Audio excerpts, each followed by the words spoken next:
drawings that you had right there was this supplemental permit to the already pulled permit, in which she's only adding the 205 square feet. Okay. First things first. You and I discussed that you wanted the possibility of adding more overflow parking. So the first thing that you're gonna have to do is ask her to represent, separate what is hardscape concrete.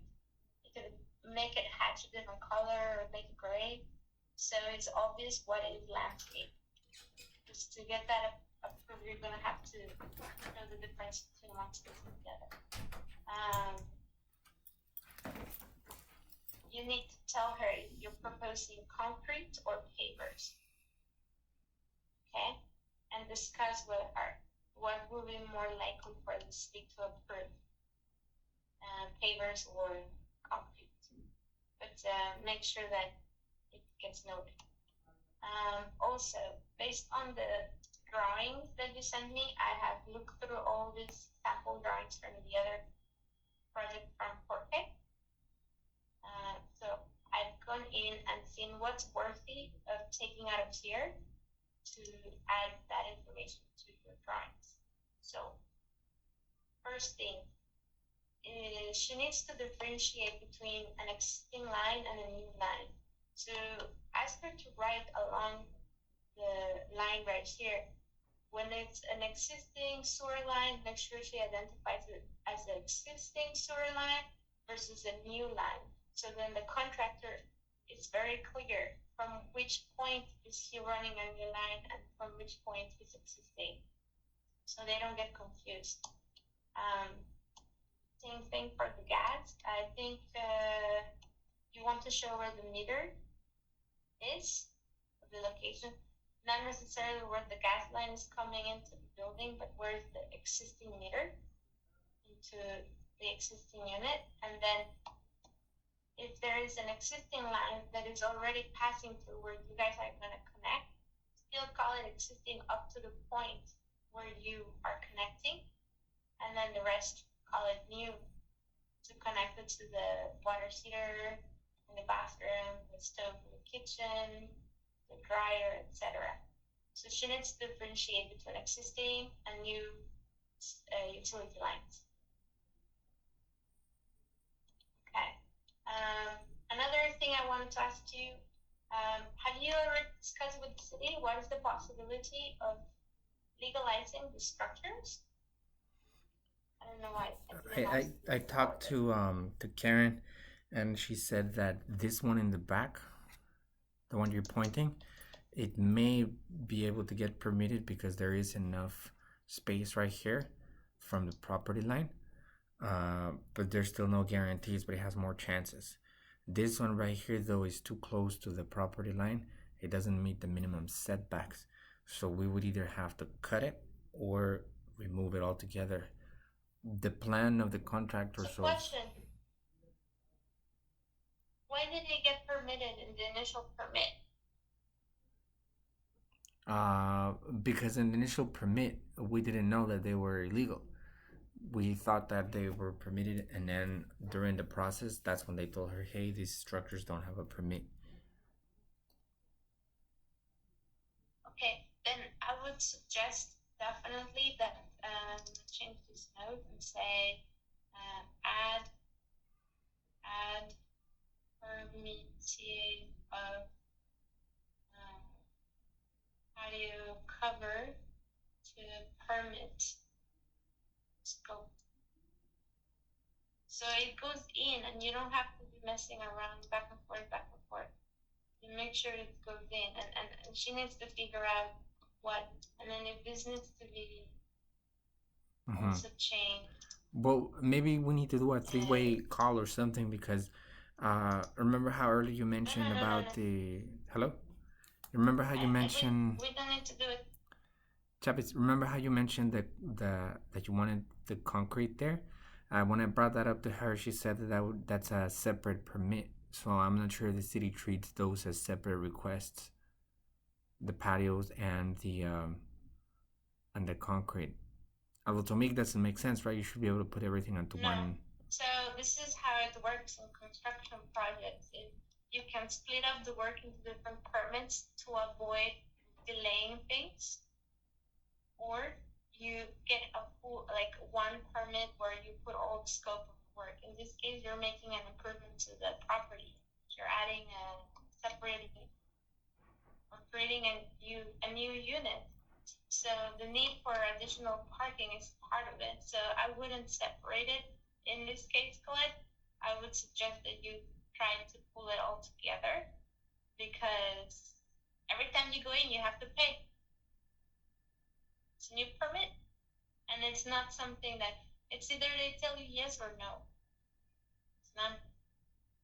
And I don't know if she's trying to push it to the side because she just wants this to be over. Or maybe she just doesn't want to risk it delaying anything or anything. But in my opinion, like I said, there should be no rush to get the permit until you have a contractor. So if in the meantime you have time, put as much as you can in the permits. You don't have to be going back and forth to the city. Why waste your money? Why waste your time? Get it all approved in one shot. And most importantly, Colette. But what if they say that they won't get the patio permitted? Let me finish. Most importantly, if it's true that the contractor needs to cut through in order to do something for the ADU, then at that point it makes sense to have the permit already for that, because then you don't have to dig, cover, and then dig again to cover the whole thing. So you have to think ahead. If there is a chance that the contractor needs to trench something to here, like that guy was saying, I'm still not sure, to connect to whatever utility, then it makes sense. Pull it all together. I really doubt the city's going to tell you that it needs to be a separate permit. What you need to say is, no, I want to make it part of this permit because it's part of the APU. And I want all the scope of the work to be in one set of drawings to avoid confusion with the contractors. That's very important, Colette, because if you get this permit and later on you have another thing, and then, ya viste que difícil es que entiendan con un solo set de dibujos. They can't even print it, it's like that. So you want to make it super easy so they don't get confused. So best thing is everything in one set of drawings. That's very important. I would suggest the following. I'm not saying that you should doubt Karen. I'm sure she knows, but you should also consider pushing a little bit when somebody tells you no, it cannot be done. You should consider pushing back a little bit, because sometimes they're operating under an assumption and they are not even asking the city. So just tell her, can you just please ask them if it's possible and confirm for me? Okay? Because I don't think she checked. She answered really quick, oh, no, it's separate. And I have to tell you, this is a tragedy that a lot of drafter architects do. They separate the permits because when is she expecting a payment at the end when all the permits are pulled? Probably yes. So she's not going to get paid until the project gets finished. So what she wants is for the project to end. And then if you have extra work, then they'll consider extra work. Yeah?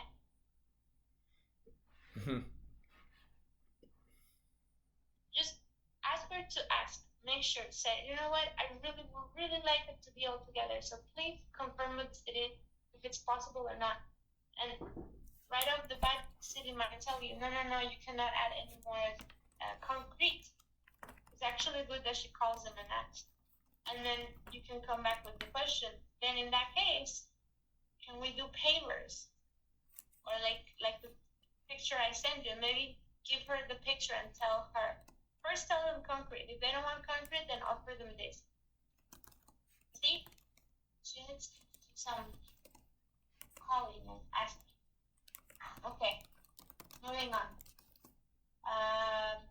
So yeah, add that and then add that and make sure that's distinguished. I'm not sure if you really need to put this out, but it sounds like a good idea in case you have some problems. But the call 811 before you did. But this one is important is that you want to make sure that the contractor, if they're not very, very, very sharp, they understand that the entire project doesn't involve any new structural anything. You're not building anything new on the outside of the structure. It's all the interior stuff, and you're actually just pretty much putting windows and doors where the holes are already existing, not touching the structure. That way, the contractor right away, they goes like, oh, okay, this is not as hard. I think that's why that contractor was a little scared of not seeing too much information, because he's thinking, oh, windows, doors, So when they say framing, that clarifies. is So framing. the scope is Hello? limited. Huh? Is the guy was talking about framing? He wanted framing details. Is framing for new structures? The framing is for when I mean structural, I mean like things that hold the weight of the building, versus an interior wall that could actually just be a dividing wall. So it's not really holding the weight of the building. So it doesn't have that much. Doesn't have to be too technical. It doesn't have that many requirements. So framing details include interior and exterior. But yes, my suggestion is probably people get scared right away thinking that you're building new exterior walls, and those have to get inspected and blah blah blah. So with these notes, you reduce this worry, and you have the contractor understanding right away. Okay, we're only building interior walls. We're infilling the holes, putting a new door where there's already a door. We're just gonna fill in the hole, etc., etc. So that's all I'm making a note. Make sure it's right on their face as soon as they get the drawing. Okay. So next thing. On the next page, I am making sure, based on the drawings that you send, I think this is an important thing to add as a note, which is just pretty much saying that the contractor needs to verify every framing, any existing framing, to make sure that it doesn't conflict with what you're proposing. What does that mean? It means because Karen didn't go into the garage, open up the ceiling and see where the ceiling joists run, and if she put in her drawing that there should be a light here and there's beam going through, and the contractor, needs to tell you ahead of time, I looked at the structure. What you're proposing for the lighting is going to have to move 6 inches to the left or to the right. So that's all we need. The contractor needs to go and look at what's already there, structure-wise, and make sure that what you're proposing doesn't conflict with the existing structure. And if they do have to make any adjustments, then they need to support it temporarily. It's just safe to leave it there, but you don't really have any big. Can you zoom in that note again? What is BIF? I will send this to you. Verify in field. So I actually put this note almost everywhere because she is not very. She's only drawing very general stuff. You should put the responsibility on the contractor and let him know ahead of time. You need to verify everything. Make sure that we're not off before you start cutting up things, before you start opening up things and building things. And this is their responsibility. That's why you put it on the drawing. So contractor to verify in field. Always. Second thing. So we're saying that we're going to be moving not this door here, but here. So she needs to remove these. This is going to remain, existing window to remain. Just perfect, because you just take a window there. You don't have to buy one window. And then this right here, I think it's a mistake. I think she's showing the condenser unit that you're proposing. I don't think there's anything there right now. She needs to take a demolition. Just This is like saying what's there right now. So this is not there. And also, it would be in the property After, of the other guys. It would have to be moved to the left, while outside where, because that's technically inside of the. What? If that would also have to be moved This is because yeah. So let's move on. Well, this is something I wanted to discuss with you. I added a note there too. You need to consider that if this is one house and this is another house, and there's a window, not a window, a door, big door that opens into this back for the pool access. This is one of the main bedrooms, correct? So yeah. if you have the of the condenser all the time there, maybe not so good. Now that we are not going to open to here, then maybe you put it here. That could be something that you might want to, but actually not here. So what I'm trying to say is that in this particular drawing, it should not be here. This is a new thing, and this is a drawing of what's already there, nothing new. So I think it's a mistake. So just make sure that if it's existing, it's not here. It should be in the proposed, yes. Chap is gonna ask you something. Okay, can you zoom into the actual restrooms? To the actual what? The restroom, the toilet.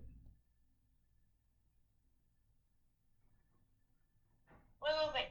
Before we go there, write it down so you don't forget, or make a note or something. Let me finish with this, because maybe a lot of the stuff you have questions and we can cover.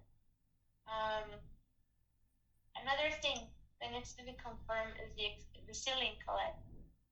If it's an existing ceiling that will remain, that means no new ceiling, you're just using what's there already, then that note needs to be put somewhere, maybe here or in the ceiling plan. But it needs to be clarified, because the drawings don't do a good job at explaining whether the ceiling will be a new ceiling or if it's existing. In my opinion, it seems like it's existing to remain. But if it's going to be a new ceiling, that's much more money. So you could save money by keeping the existing ceiling if possible. Wait, on the ceiling, Chap, there is a ceiling there, but there's a section, maybe like a 4 foot by 4 foot, that is cut open. Where? You've never seen that? Can you go to the Google album, or like if you want to see the location, you put your mouse and you give me percent roll there. I show you.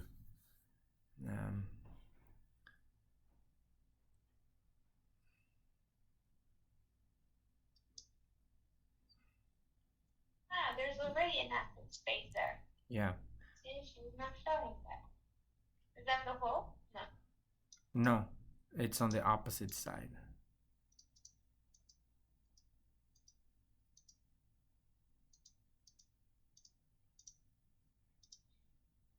I think if you go out, I can sort of remember where it is.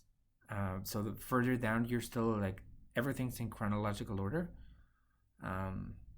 So I know I did a walkthrough of the house once.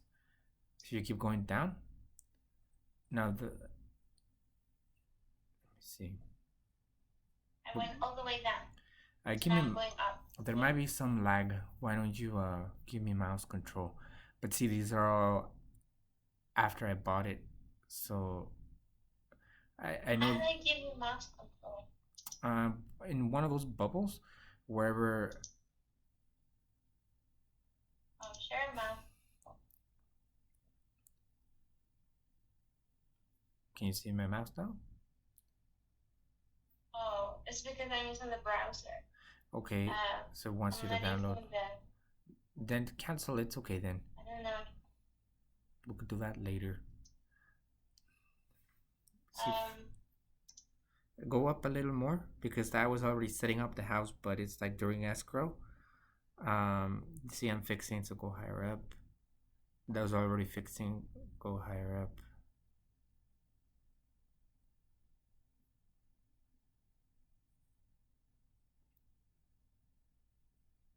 Wait, stop. Maybe you have to move something. Let me see. Well, if you want to search on your own, and then I can search over here real quick. Let's see. Well, just tell me where it is. You can describe it.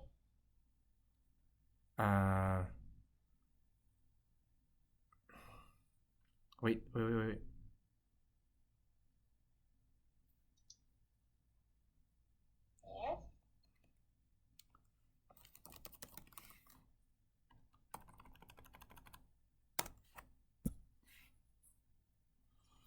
Okay, let's do this.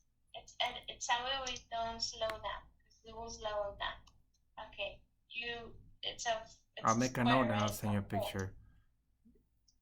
Okay, so is it here? Here. Go on the floor plan. Move to the left. More. Now go up. More.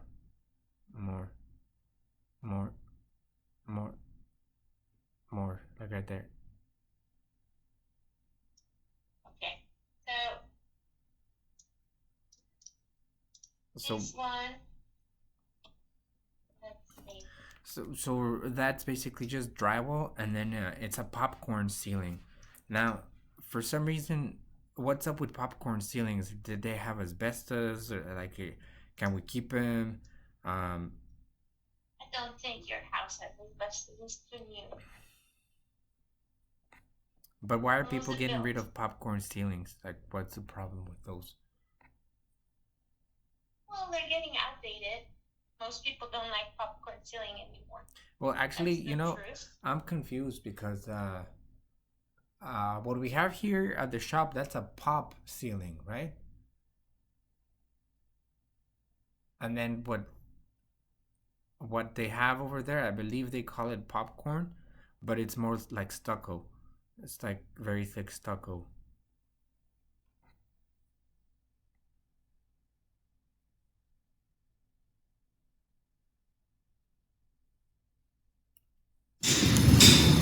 Right, everybody's working.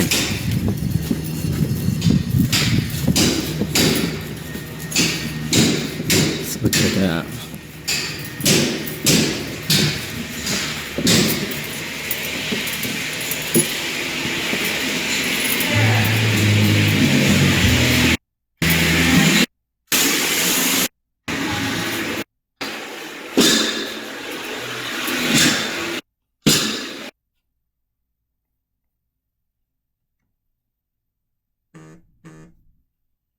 I think it got disconnected.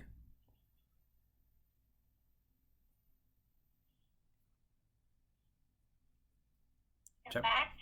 Yeah, we're back. Yeah. Hello? I hear you, Chappies. We're good.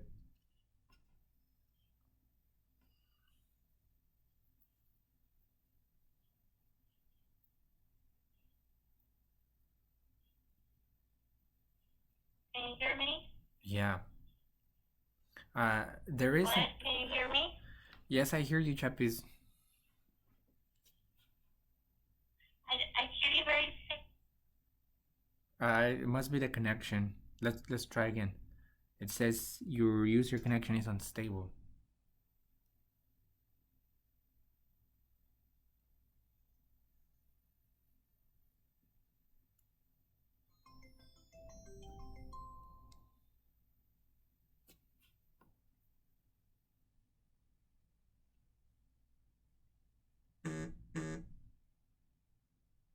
Hello?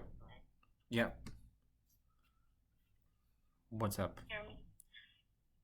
Yeah. I hear you like I'm on speaker. You don't have your Bluetooth, huh? Because I'm recording this. What about now? Is it better? You're like 3 inches away from my mouth. You sound like you're really far away. It might be your connection. You sound like a robot. Watch, I'm gonna turn the Bluetooth.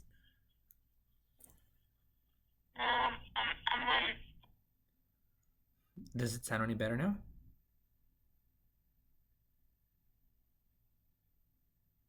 Oh, okay. Maybe not. So let's.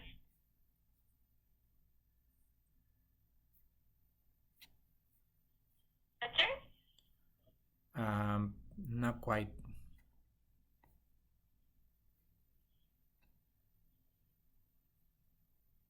Let's try Skype if this is not working. What's not working?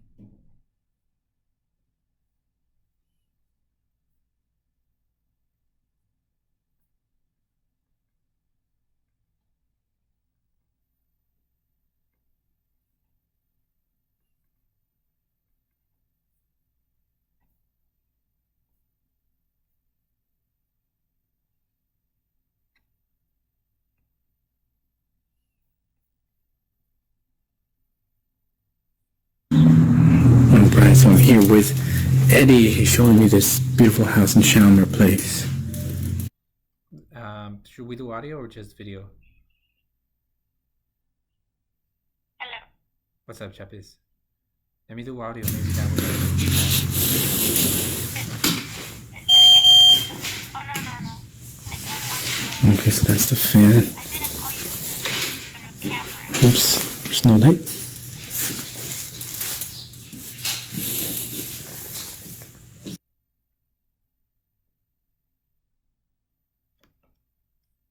Think about these things like to. Wait, is this removable? How about now?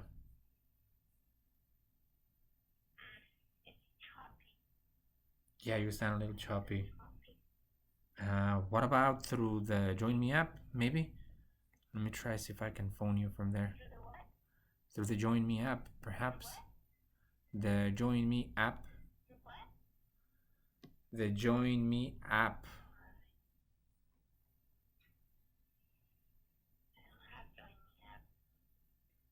No, but it is working through there. Let me see. I don't hear you clearly. Can you hear me clearly? Like a robot. You sound like a robot. It's choppy.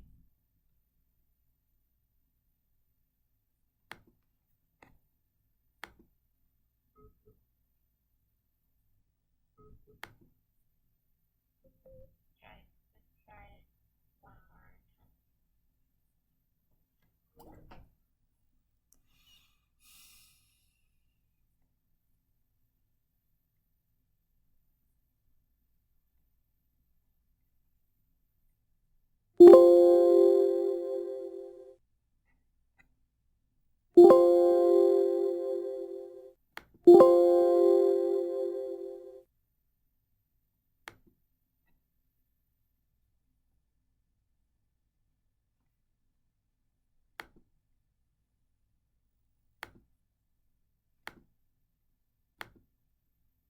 The conference will begin when the next party joins.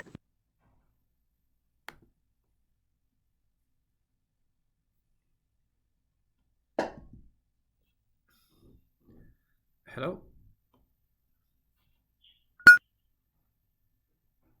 Hello.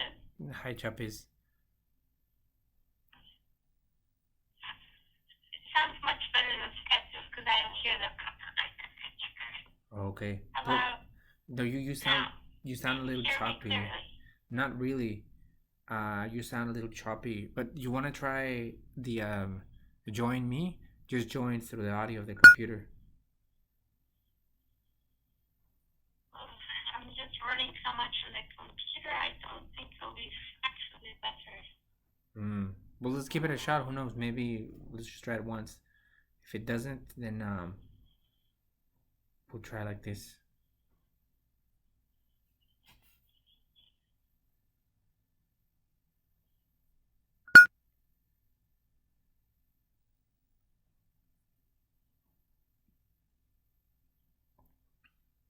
You will now be placed into the conference.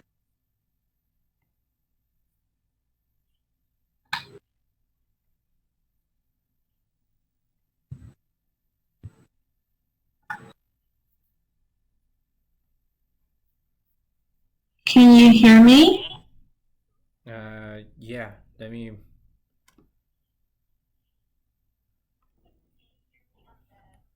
Yeah, I hear you on the computer. Yeah, let me call you through Can you hear me? Yeah, it's much better. Oh, and now it sounds clear. How come it sounds clear now? It's weird because I think we're doing it through Join Me. Somehow I guess it maybe puts it as stress. It's already sending the video, so. It was choppy anyway, but let's keep trying. I hear you very well, actually.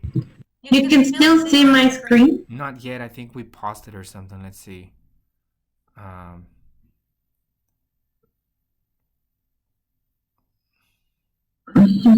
Okay, now I see your screen. Okay, let's focus back. Okay, so You were talking about the axis of that being said, there's another axis. that's fine. I already put the note there, so she notes it on the drawings that the hole needs to be infilled. Question: there is another axis. Look, it's gonna come down. Of the house. Do you want to note that one too, or no? There's another what? Another axis to the attic on the hallway of the rooms. Does that need to be noted somewhere too? Here. No, there's two. So that's one, yeah, and then there's another one. So okay, I saw this one in the picture, so I'm just making a note to keep it there. There's a hole, you said, not a door to the ceiling, but an actual hole, right? That needs to be infilled and patched. I think your attic is off though. I think it's a little more to the left.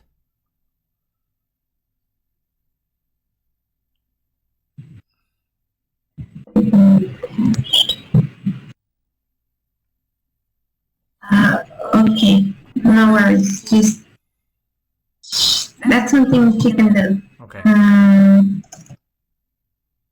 Verify and okay. Anyway, no problem because it's gonna remain. You're not doing anything to it. Okay, so you're demoing this door. You're demoing these. Must ask this one more time. So we have that slope change that actually goes like that, right? It's not where she drew the line to the wall. It's actually past it, correct? She drew. There's a step here, a line to the existing wall. But based on the previous conversation we had and video, the actual step is past the wall, the edge of the wall, correct? Oh, shit, it's a little bit funky.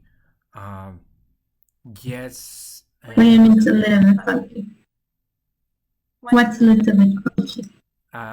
Yes, I would say it's about at least 10 inches.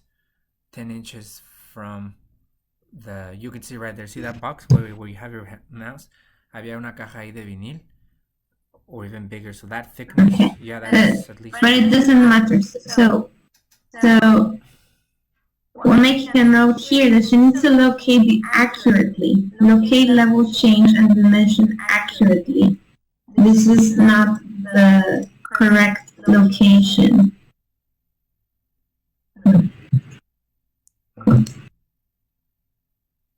Okay, because that is deceiving for the contractor. The contractor thinks it's all smooth and everything, but it's not. Once you come, and then that's when they get scared because they see that drawings don't match the real stuff. So she needs to actually draw that and make sure she goes in and measures it. Now, that being said, Colette, the slope of your garage slopes down like this, correct? That's why it's not a big change here and a bigger change here.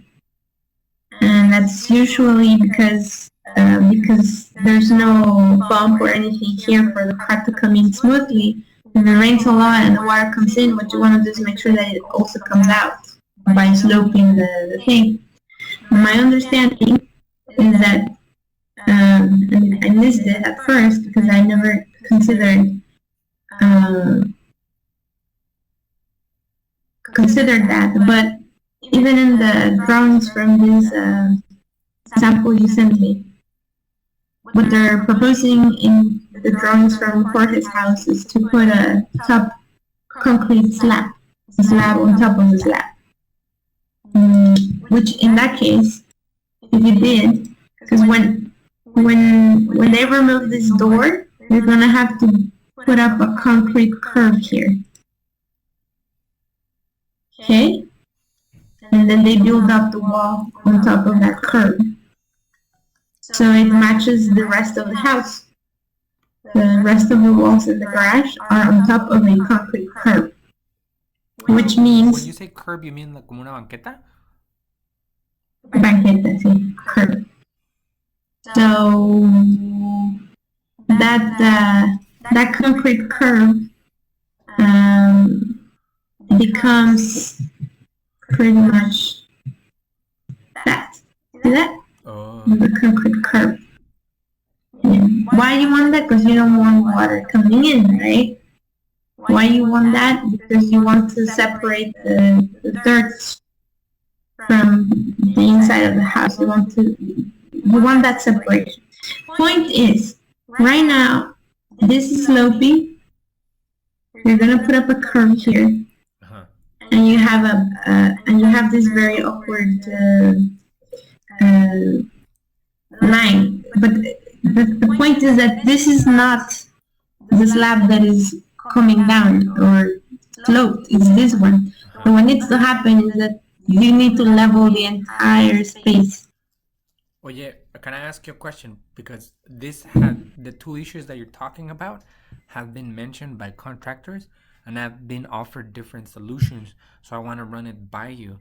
Yes. The first one. Tell me. The first one, he said that maybe we could do a wood structure. So just wood, like a floating floor. That would be cheaper than concrete. But I don't know what your take is on that. What would be more expensive? Well, it's not my take. It's their take. They need to give you an estimate: concrete versus floating wood floor. Here's the advantage to the wood floor.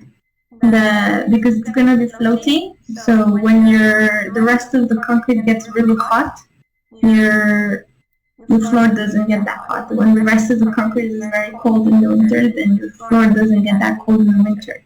That actually helps for insulation purposes. The only thing is you have to be careful and make sure that whatever wood they use is pressure treated or termite problems. So the wood needs to be chemically treated to avoid termites in the future.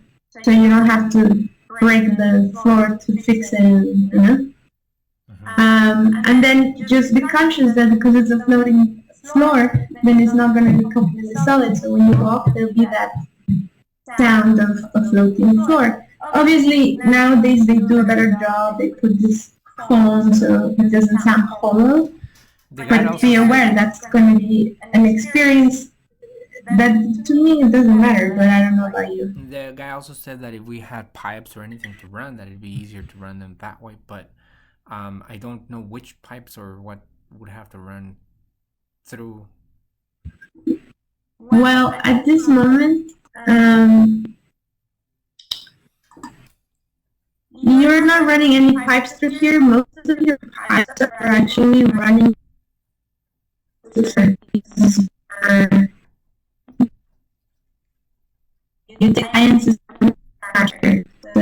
this line and this line, right?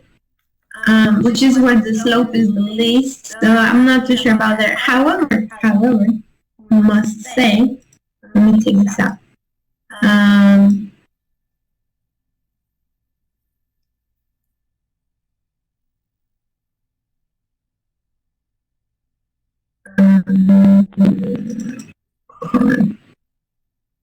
I'm going need to put this into running. Okay, so she needs to add that note. Let's say.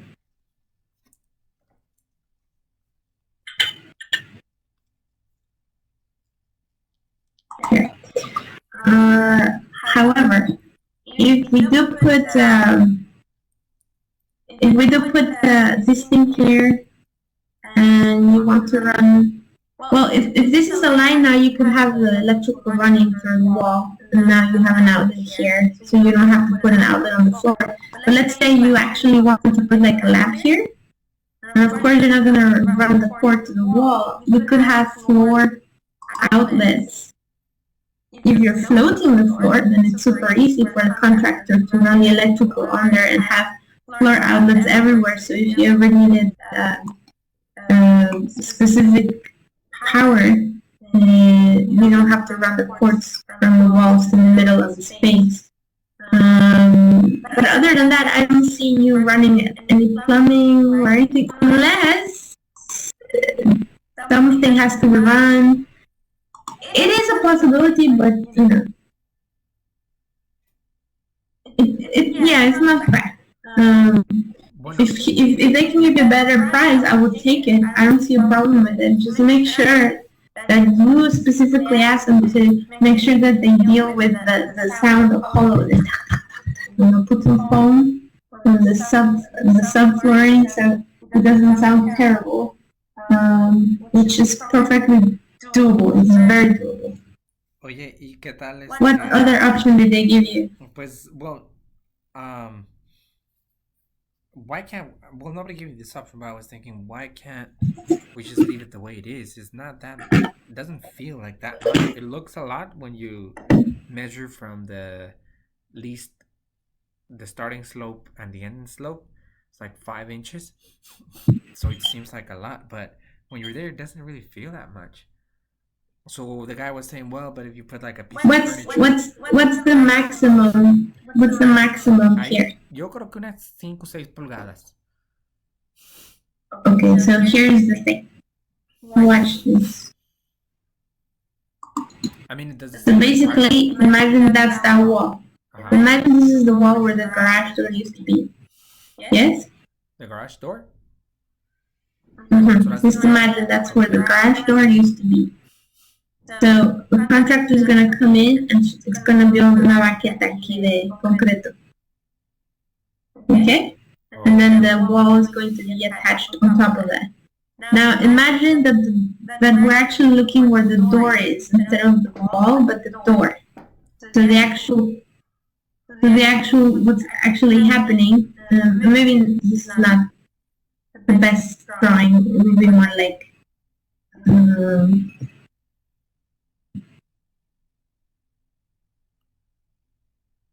At this point, it would actually be more like the door outside is here. Yeah? And you come in. The driveway, right? You come in walking. Yeah. And like, here you are. Collet comes in. You know, and you're walking. La la la la la, right? So, when you step over like that, if the floor is not at a certain decently level already, then there's a big difference in height, correct? So when you step on, it's weird. It's like when you come in through here, just imagine when you lift your leg up to open the door, you hit the floor. I mean, there is not another drop like on this side. On the other side, there's no drop. It's smooth, flat, correct? So that's why it will be strange, because you will have this big step on the other side, and it's meant to be smooth for many reasons. But it will be awkward to start with. It will be very, very awkward. But why? Let's see. What is this? Where is the actual? If we look on your drawing, let me see if I can get mouse control. No, you can't. I'm not running the app. You already said you cannot. Oh, shit. Oh, but this drawing might not be so good. Hold on.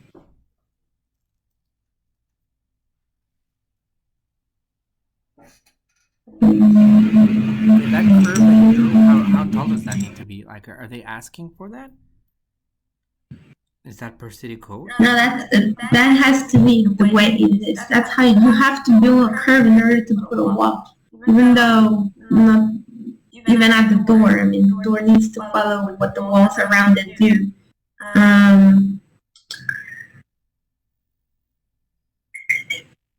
Look, here's what I'm going to tell you.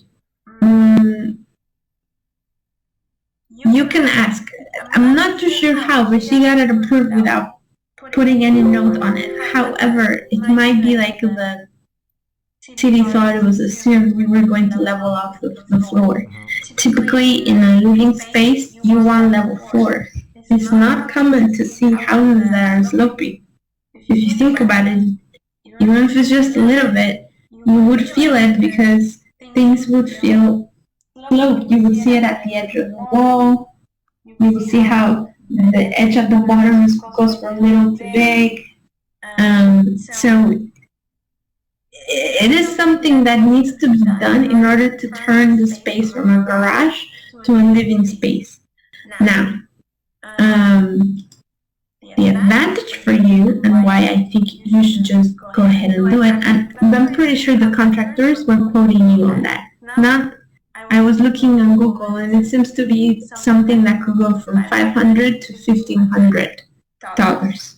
Not that expensive. Can you share because it's you're not feeling. Say that again. Can you share your screen again? Oh, there is the screen.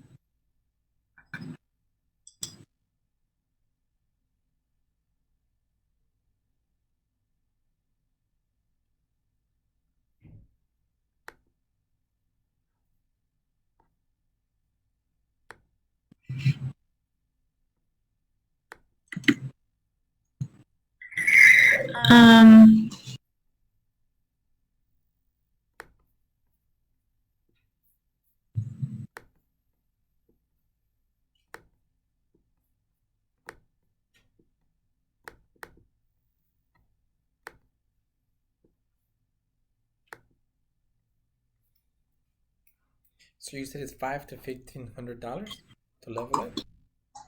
$500 to $1,500. I mean, unless you have a really big problem with shoot downs, it's pretty simple.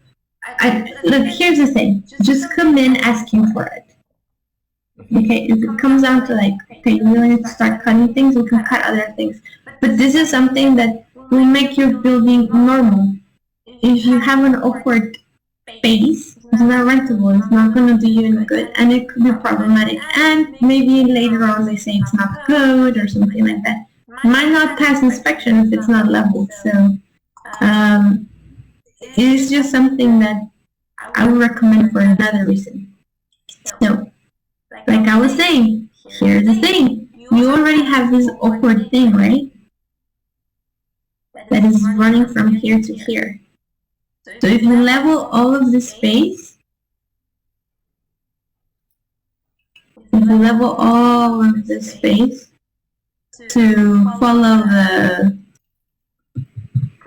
the same level of this, then you're gonna have a smooth space inside. Yes? So that could take care of you here. Or the step, yeah. Yeah. So I think instead of trying to keep looking for other things to do, because initially I was thinking, oh, you could build like a little something here to hide it, or build a push out a fake wall up to here. But to be honest, the problem is the garage is sloping. Make it not slope, and then boom, you don't have a slope here. And solution. So in my opinion, just what I have done is that I have put a note that says new topping slab over existing slab on grade, verify and fill. That way the contractor knows that this area needs to be leveled. So there will be no step anymore. take that out. Obviously, this door's not here anymore, so that information needs to be out. Get them to quote it that way, and then you can negotiate with them later. Like, no, this, da. Okay? It's better. I've never really seen a house that slopes, so I don't think you should try it.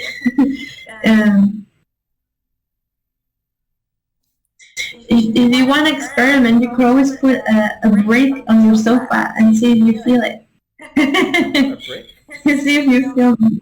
Yeah, put a brick on one side on the back of the sofa and sit on it, and if you feel the slope, then you know, and it won't be comfortable to feel like the sofa is lifted on one side. What I'm saying is, because sloping this way, what you need to do is put a brick on this side of the sofa and then sit there, so it's going to feel like you're sideways, right? You're going to tip over. And then you tell me if it's comfortable or not. But in the meantime, put this note here so she adds it to the drawings, and it's very clear to the contractor that that's part of what they need to be quoting you to make this job right from the beginning. So these are the okay. And this other plan, which is a proposed plan. Problem number one that I'm seeing that makes it very unclear for the contractors. You see how all the walls look the same style, right? So it's hard to tell which one's new, what is infill wall and what's existing wall. What I'm asking her to do is to make sure that she draws the sections that are going to be filling the garage door space as a different hatch or something. She knows what I'm talking about. This is not common. We do it all the time. That way the contractor knows where he sees like a little different hatch here, different hatch here, different hatch here. He immediately knows, oh, I have to fill that wall. I have to fill it up. So he understands. And then he clearly knows this wall is existing, I don't touch it, this is existing, this is existing, this is existing, this is existing, I'm not touching. It's easy for them. And also, right here, because you're separating both, separating the structure from one house to the other, that one needs to be 1 hour with the STC rating for sound. So she needs to make that a different hatch as well, so the contractor knows what's up with this wall. If he needs to look at the wall and make sure that it already meets the requirement, or if he needs to do something to the wall in order to meet the requirement. A ver, esa no la entendí. ¿Le estás pidiendo que chequee primero? No, she needs to draw it. So if this wall from this side to this side is a shared wall, not just that, if it's a shared wall with the neighboring unit, right? Maybe I would hatch it, like, I don't know, she knows what to hatch it with, but like, maybe like that. With a great color. So the contractor sees the drawing and it's a very clear different wall from this wall. This is an existing wall that the contractor is not going to touch. This is an existing wall that the contractor needs to look at and make sure that it meets these requirements she's calling out. 1 hour fire separation and STC 50. Okay? That would make it very clear for the contractor. This other section should be infilled, like where the door is, because you're taking out the door. Let's say you do a slightly different color. She needs to decide whatever it is, and then she needs to do a wall legend where she puts the color and what it means, color and what it means. Don't worry about it. She knows what I'm talking about. Just make sure you look for that when she gives you the next drawings.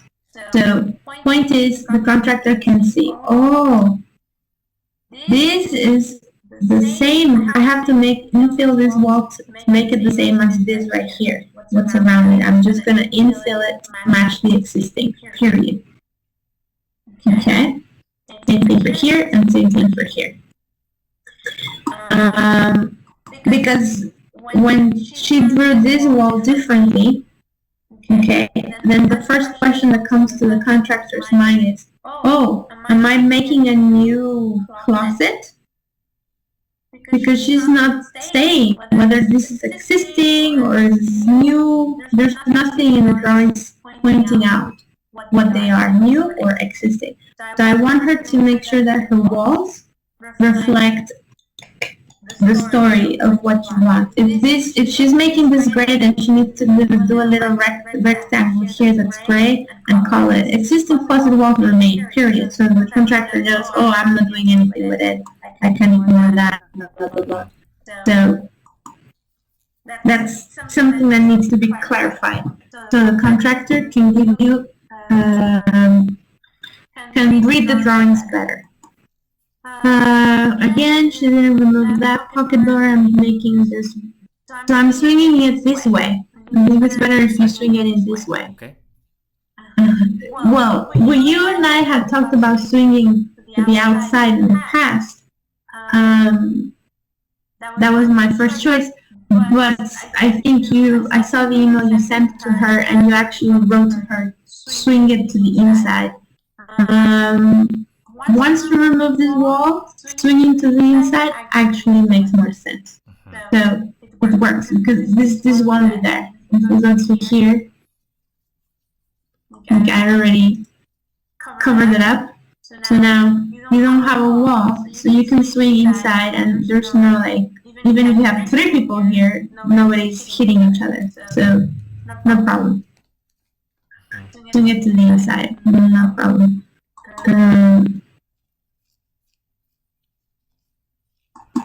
Okay, so here's where she needs to start adding information, what the contractor was saying. Framing details, I'm not understanding, and that's what I'm saying. Once she makes a differentiation into, like, okay, all of this space, all of this chunk of the wall is going to be an infill wall, she called it a P3. And then if you look at P3, what it means is just it's an exterior wall. But it still doesn't say new infill what.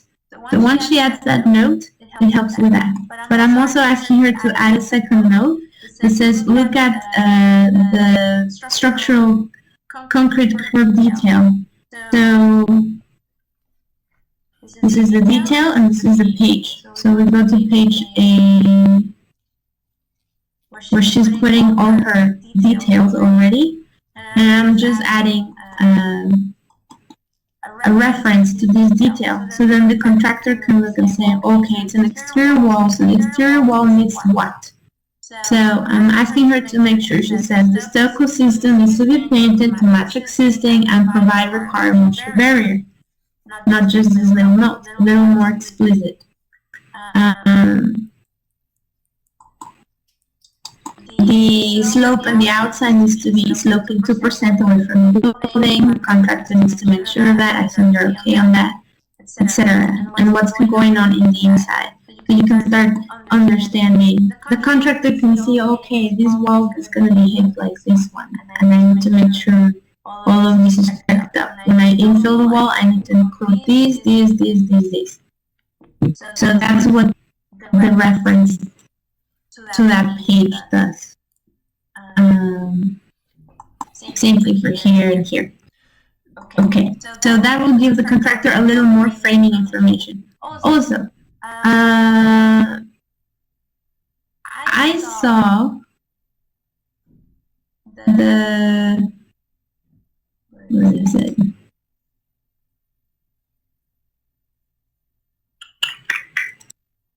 In the sample you sent me from these people,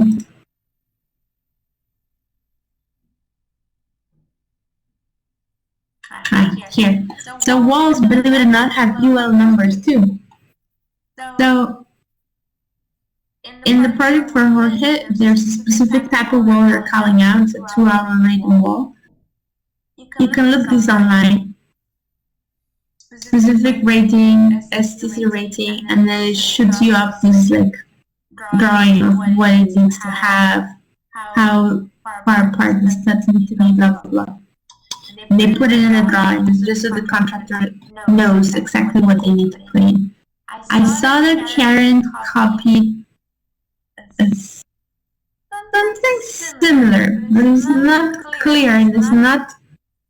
This is also like a UL information spec, and I see that she did it, but she did it messy, like she just lapped it there and it looks shitty like that. So she needs to separate it and call it out with like a C detail, blah blah blah, and then you can put it separate. And then the contract, it becomes clear. It's hard to read when it's just right next to the drawing, and yeah, she just needs to clear that up. So I put this note, clean that up for presentation. But over here, I might even suggest that she should find this format, which is very clean, instead of what she's providing. Can I just paste it?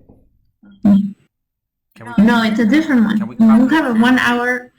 Oh, like a 1 hour version of. She can go. Your wall and what they're calling is two different things, but she can look it up online. It's free, and she can get the exact detail in PDF. Can you give me 30 seconds? Chabelita ocupa ayuda. Te manda saludos. Aquí está. Let me lower both.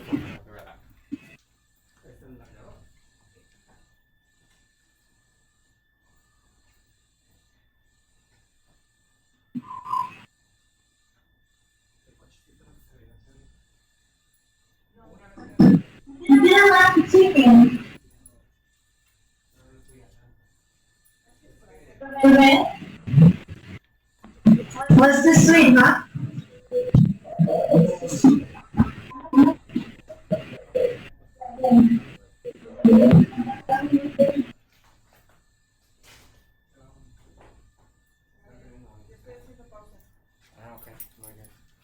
I'm back, Chapis.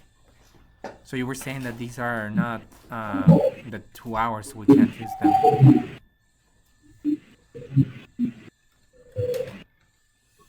I'm back, Chapis. Are you ready?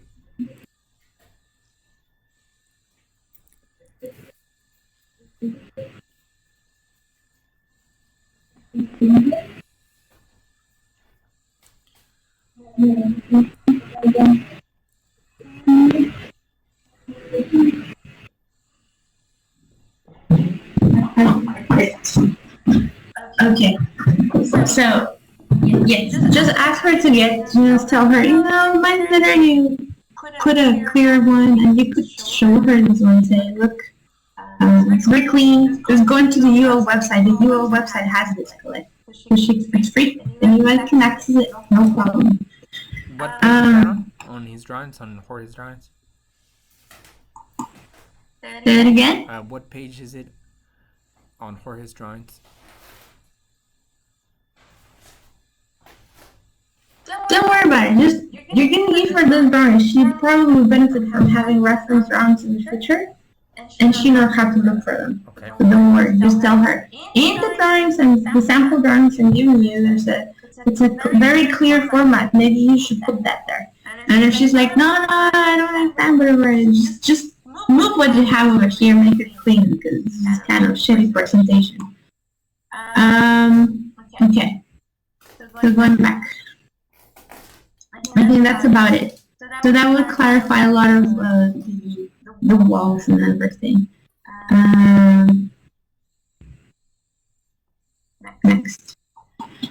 Next thing is she drew a ceiling framing plan. Okay? Typically, if you call out a ceiling framing plan, it's implying you're building up a brand new ceiling. In this case, I would use it to show and out what is existing and what is new. Okay?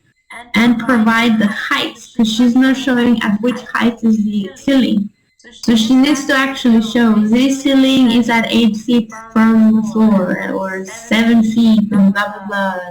And okay? And say existing, so I would say she needs to write something like this and check throughout existing ceiling height is feet by so many inches. Okay, so that here in this area is another ceiling. And again, I'm noting that there's a hole there, and the one that's here for the hatch is to remain. Don't touch it. Also, what's going on in this new room? Okay. Because right now she's just calling 2 by 10, blah blah blah, 16 inches, like if it was brand new ceiling.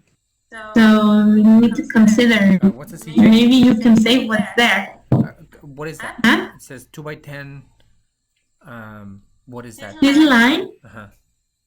This line, what we're saying is that from here to here, you have in the ceiling, okay? The ceiling frame is up up above you. So you have 2 by 10 pieces of wood running from here to here to here to here to shape up the structure of the ceiling. What's a CJ? But because she's not saying. What's a CJ? Ceiling joist. Ceiling joist is like saying ceiling beam, the beam. Ceiling beam. So again, because she's not saying existing or new, it's very confusing for the contractor. She's asking for So she needs. So if she actually went into the ceiling and saw that you had 2 by 10s at 16 inches in center, she needs to put existing 2 by 10, blah blah blah blah blah. Yeah. If she doesn't know, then she needs to remove that and then just put the note saying existing ceiling to remain. Fill this hole, leave this alone. What's the height? What's the height? What's the height? Done. Nothing else to be touched about that. So leave that alone. Next thing, the roof plan. I gotta tell you this. I looked at this drawing. The only roof plan they have is this teeny little piece right here. And it's because they were actually building a brand new roof in this part, in between the house and the garage. They're building a new roof. So they actually put a proposed roof plan for the bedroom addition, and they have information about it. You're not building a roof. In my opinion, you shouldn't have a roof plan. However, I noticed that she wanted to note that there should be vents in the attic, and there is a requirement. In my opinion, you take out the roof plan because it takes a lot of space, but it's saying absolutely nothing. It has no information. And actually just write out this information. What's the square footage? How many vents are required? What's the square footage? How many vents are required in each of these spaces? The bedroom and the garage. And then, because anyway, what she's saying, roof vent locations, exact location to be verified on site.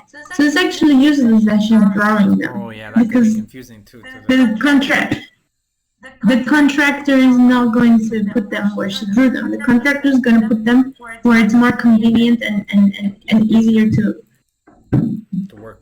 drill and attach them. So, other than that, see, there's no other information.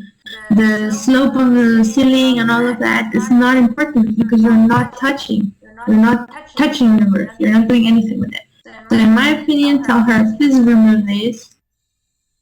There's no point to having the floor, the roof plan, and just add these notes. Make sure she can keep this if she wants, and then put this note so it shows the calculation to the contractor. I know she did the calculation. You think maybe she did the calculation? Huh? What if the city asks her to have a roof plan? Sometimes they're redundant like that. I think she can tell you that, but I doubt it.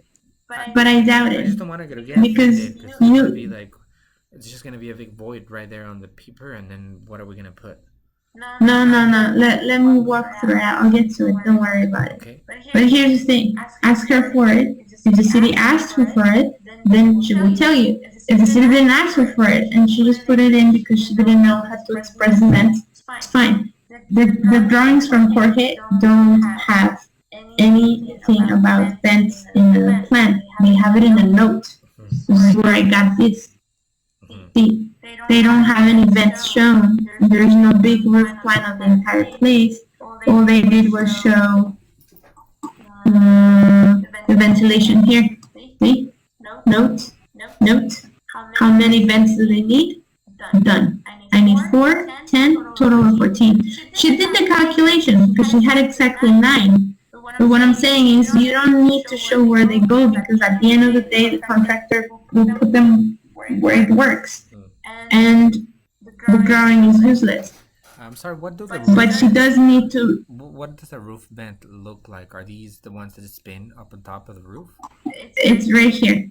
It's right here. So that's So, hold on. or...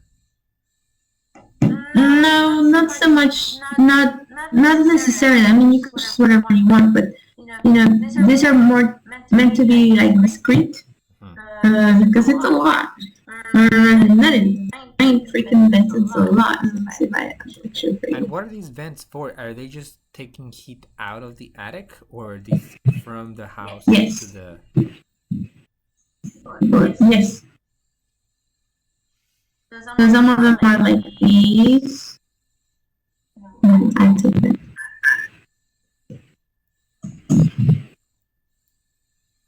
Some of them move it to the side. Some of them could be like these. Some of them are more discreet, flat like that. There's one that goes on this part of the attic, but it has to be designed. You cannot put that if that was not the initial design. These, many types. Okay, una pregunta. Do I really need those? Because the if you go back, that's a requirement. Watch this. You already have them in the house. 1, 2, probably another one over here. This big one. You have 2 big ones. And some other ones around here. You have this one right here. This is an actual vent of the attic. Okay, on the opposite side of the house, there's one like that, and then there's actually a fan, like a big fan that turns on automatically when it detects a lot of heat and it pushes it out. Opposite side of the house. You'll probably see it on the drone shots or on the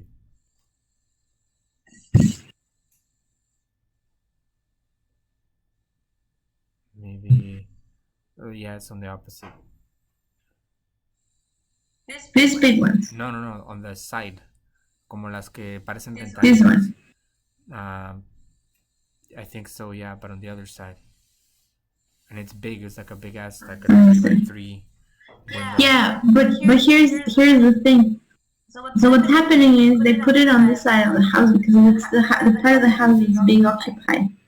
So the point is that if the attic heat, if you let the attic heat remain in the attic, then that heat is going to eventually transfer over to the living space. And even if you air condition it, you're just running your air conditioning even harder in order to combat that. So the idea is to vent for the purpose of that, and also for the purpose of avoiding moisture and mold and all of that to accumulate in there. But since now you're turning it into a living space, the garage, then it needs to have that. And when they built your house, they had a different requirement versus now. I think now they're asking for a lot of vents. Anyway, it's a requirement. It's a requirement for sure because your friend Courtney has it on his drawings too. So just ask her to add the note, get rid of this. Why get rid of this? Because there's another place where she has a lot of cramped information. This page is super cramped. In my opinion, she needs to take this plan, the electrical plan, because it's not just electrical. This electrical plan has information about electrical, about gas, and about appliances. So, as you can see, I put a note on her that it's really hard to read. There's a lot of overlap, and some of these notes are off. You're pointing at the wrong things. So what she needs to do is make this drawing bigger.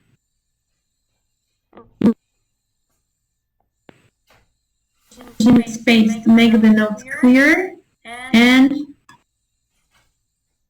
clean this page up because it's too messy already. She needs to add a lot more information, so she's gonna need the space. Okay? So that's done. Go back to here. Elevations. So the elevations need to self-elevation. So this needs to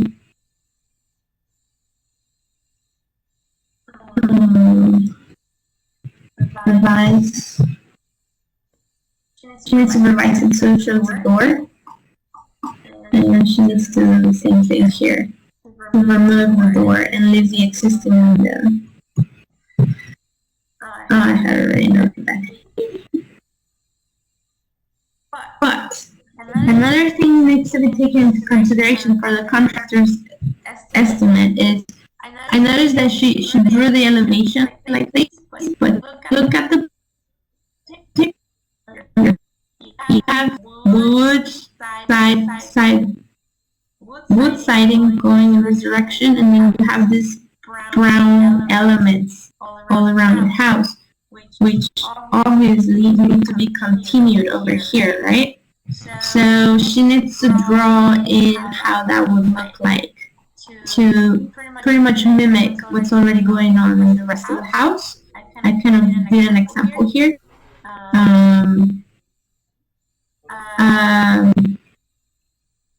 Because then the new windows and the door need to follow that. Also, it might be good to note what color you want your door. You know, show that door. Do you want it blue too, or do you want a red door? No? Have to decide that.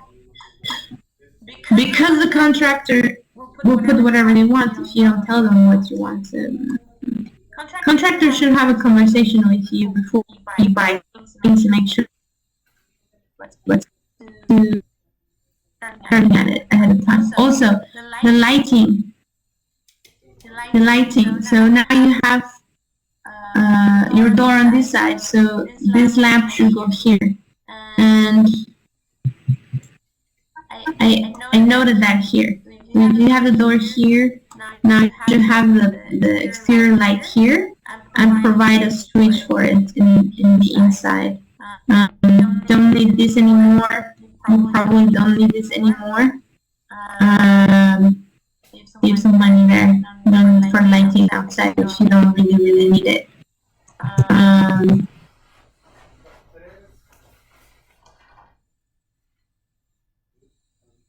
Also in match the existing. Perfect. She needs to add dimensions on how high this. So if you're trying to match the same height of these windows, you need to mark the height. If it needs to be a different size, then she needs a dimension. What's the size from here to here, from here to here? The height. What's the height to the ceiling? She needs to provide the size of the existing house as well. Provide.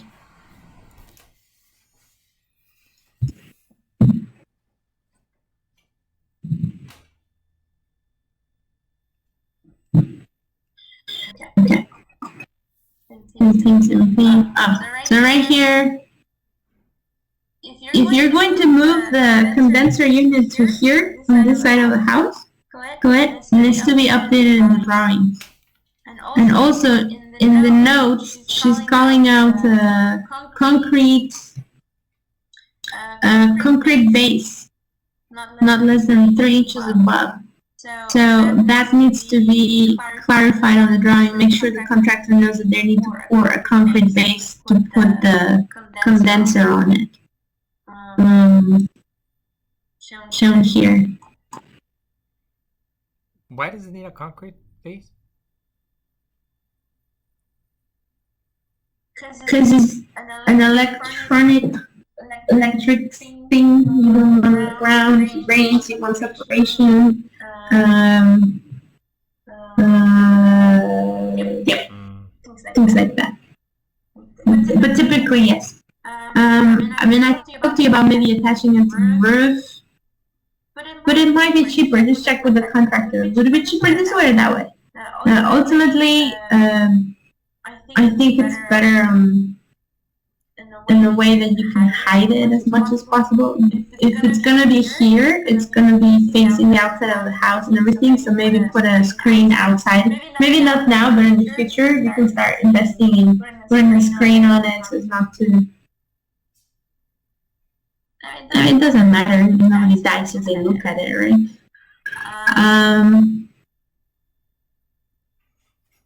Okay. Other things...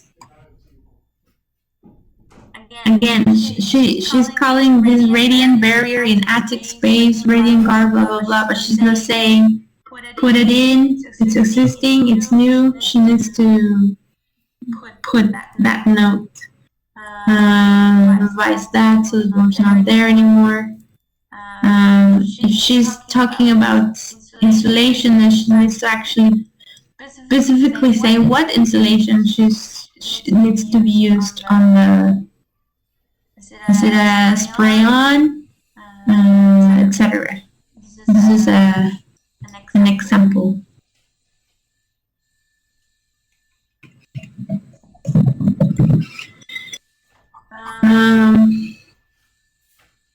Okay, and also I'm adding, because in order to connect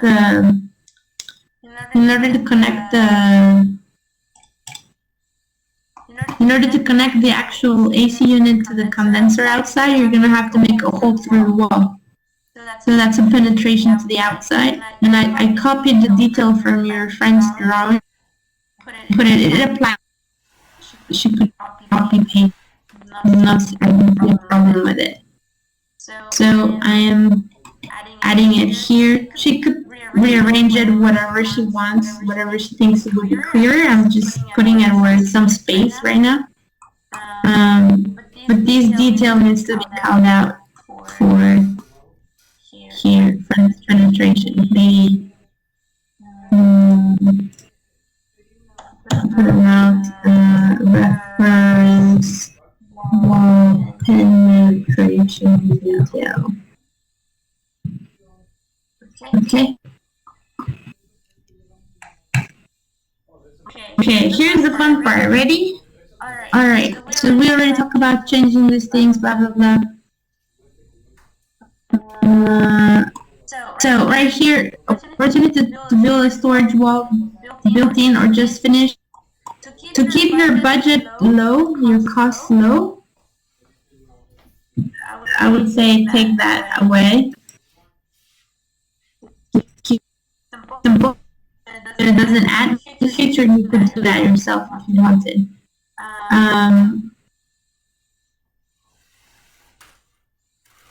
Also, she's putting here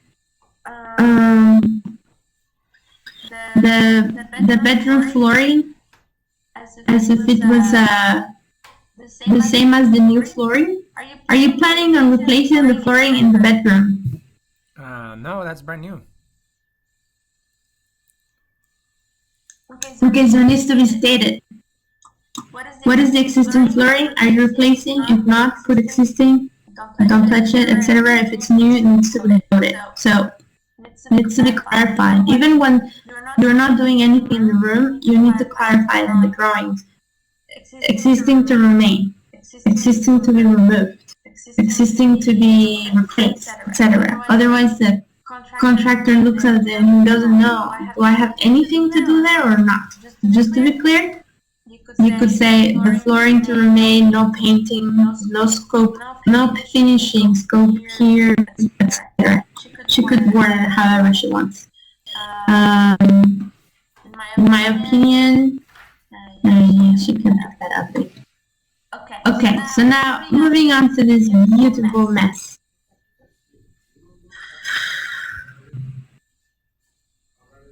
Let's start with the bathroom. So you had a question about the bathroom. Let's go into the bathroom. Remember your question? I told you to wait. Let's get to it. Well, the investor that that I bought the course from, he's talking about buying houses and fixing them up and getting equity from that wedge, from that difference, right? But he says that sometimes people can ruin that by going crazy with the remodels, changing things that they shouldn't, etc. So I was thinking, if the water tank, let's see, that's what I'm thinking. No slabs. If we can keep the same floor, why not? Why the concrete slab? Is the city asking for it? If not, just let's save that money. Then the second thing that comes to mind is, if we're taking out the wall and now the toilet is not so close to it, why can't we keep the water heater? Right now the water heater is supplying for I don't know how many people. What type of water heater do you have? Well, right now it's one of those, no sé cómo se llaman, un boiler como el que tenemos en México. It's not tankless, it's the other kind. That's why you can't. Because ese tipo de water heaters cannot be in a room where there's people, living people, because they can exhaust a certain type of carbon monoxide and things that can kill you. Anyway, not allowed for code to have those type of water heaters inside. So your option would be to somehow put it outside, maybe connect it out here if you want to do that. Keep your water heater outside, supply the unit, you could do that. No, ya valió madre porque está. But what? Ya valió porque está muy there's already too many things going on. There's a little gate access door for people, which now you bring up a good point. If you go back to, you were asking for a 3-inch concrete slab to support the AC unit. Maybe it would be better to suspend it from the from the wall. Así ya le da menos sol. It kind of gets protected by the canopy, that overhang of the roof. Y también porque the gate, the fenced wooden gate that's on the side door that is used by the people that clean the pool, and also the landscapers. And that one, when it swings open, if we have that machine there, it's gonna reduce the open, because it opens to the outside.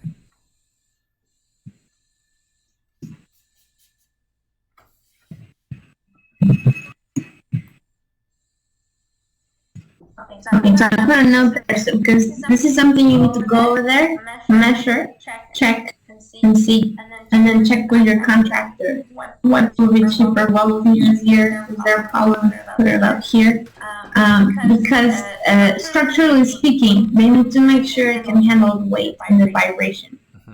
So yeah, so that's something that you're gonna have to come up to the contractor and suggest, and then they can tell you what would be better. I'm still opposing putting it here, because you have a window to the bedroom, and it's right there. And here, like you said, if you have trash cans and stuff, it's okay if you go around it, or maybe you don't put it right here. I know you have another one back here.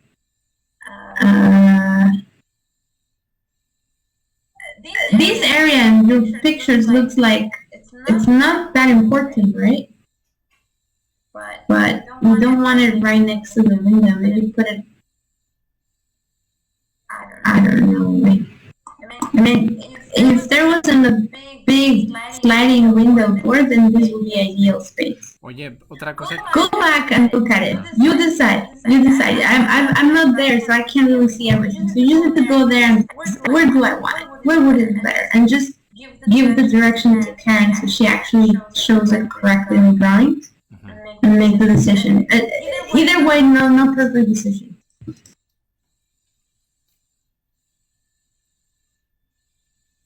Nope. Hear me? Sí, aquí estoy. Anything else about any other question about the bathroom? No, pues ya no se pudo meter. Van a tener que ser tankless. I would suggest you leave it as tankless. It's not a bad idea anyway because they're much more efficient and there's actually a lot more flexibility now because just leave it the way it is. Don't get the other one.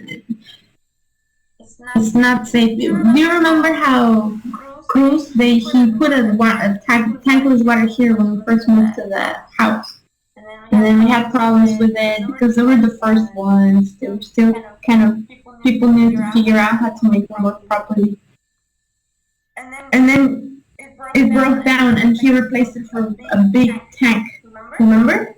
Okay, that was illegal. Those are not allowed to be indoors. Period. Okay? That's why people put them in the garages. People put them in the garages because it's not considered a space where people are sleeping or living consistently. You know, your car is there, but once you turn it into part of your house, you shouldn't put it there. So yeah, he was tired of the tankless. But right now, I mean, ever since then, everywhere I've been in a place with a tankless water heater and I've had no issues. It's just the technology had to catch up. But right now, it's all good. Just make sure, again, so now you need to check what tankless water heater you're going to get. You need to start looking into that, figuring out pricing, quality, capacity, etc. Pues mira, She's already calling out a certain capacity, so you need to make sure you get that and maybe try to get the best for your buck. The biggest bang for your buck. pues la última vez que Like chequé, shopping around. estaban ahí, they started at $500 and then they went up to like 2,000-3,000 and I was like, whoa, what's the difference? Well, I would suggest this is where you reach out to people that you know. And maybe somebody that would be good, and not necessarily sells them. You have, what's it called? El Osito. Although he deals with air conditioning, I'm pretty sure he knows about water heaters. At least enough to give you some idea. Or if you know somebody else, just ask them. Tell them, hey, it could be as simple as he had to replace his in his house. And because he already deals with all these BTUs and, you know, it's very similar to what he does. Ask him, like, which one would you recommend for this size of a house? This is what I'm running. I know you don't do these, but I was wondering if you know, or maybe you know somebody that can give me good advice about that. Done. Yeah. Yeah, I'm not the person to ask, but ask somebody who's a little more into that. Okay. So, since we're talking about that, now I gotta ask you. You're going to have a separate house from this house, correct? How is the current bedroom being air conditioned? Does it have air conditioning? The current bedroom, yes, it's hooked up to the main AC line. Nada más que Alright. no le llega, la verdad, no le llega así mucho. It's not balanced. Okay. This is where I would suggest the following, Colette. Because if you're gonna split the house, the logical thing to do is that the air conditioning is no longer connected to the house. Exactly. Correct? Because if you're in this bedroom and they're controlling your air conditioner, you're gonna go insane. So you need to separate it. Now, once you're already jumping into separating the air conditioning of this unit, then now you have to begin to ask, does that mean I have to put another unit here? You do, yeah. And then I was thinking we could put it on the plants right there where your mouse is at. Or on the other side, even though it's kind of like the entrance for the other people, but there's landscaping, so they could kind of sort of hide it.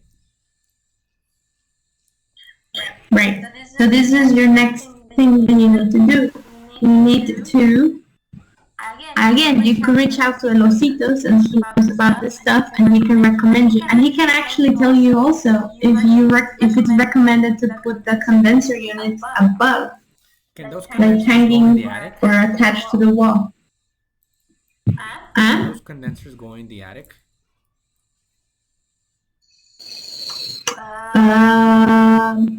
Ask him. He is more familiar with the California codes and all of that in regards to where the schools go. I think they just need to be very well vetted, but I could be wrong. Ask him. Make sure you get all the information from him because we know we can trust him, right? Uh-huh. He is an expert in that area, so you need to. Okay, so I'm gonna add your note. That would be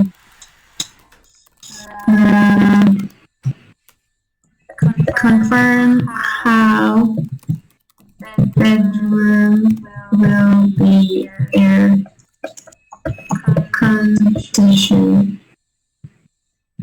Lit unit where locate condenser. Bueno, el último contractor que fue ahí me dijo, pues ¿por qué no pones uno de esos de ventana?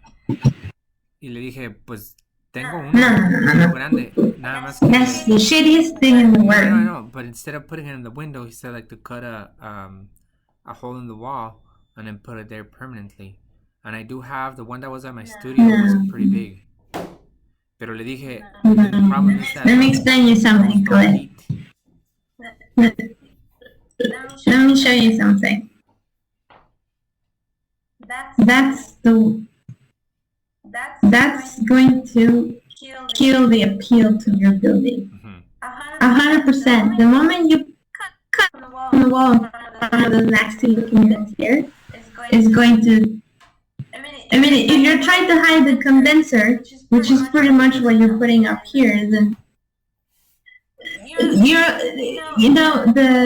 I will tell you this. The wall units need to disappear from the face of the earth. They're not efficient, they're nasty looking, and they're noisy as hell. So don't go there. Don't go into the past, Colette. Wall units are a thing of the past. We need new, which means split or consider asking Osito. Maybe he can actually offer you a full system for this smaller space with a condenser back here somewhere and run it for the house. Because you do have an attic, which makes it easy to run. So talk to him about it. You know, what is the best? What's the best bang for my buck? You need to look in the long term. You need to look in the short term. Where do you want to put your money? Just talk to him. So Get his expertise on it. That, right? The contractors don't do the AC. Porque el último me dijo, sí te lo puedo... The contractor right now. Huh. The contractor depends. They can choose to include it because they have already somebody like El Osito working for them as a subcontractor, or they tell you you can get it separate. You tell them, do you want it included, do you not want it included? But since you know somebody who is your client who can give you a better price and better advice without bias, go there first, check with him, and maybe even tell him, like, how much do you think they should charge me? If he tells you I'm too easy, I wish I could help you. Oh, no, but can you just help me figure out, like, what's the max they should charge me, blah, blah, blah. You know, whichever way, it's good that you go to somebody that you can trust first. Okay, moving on. So, that's your homework on that. So, now,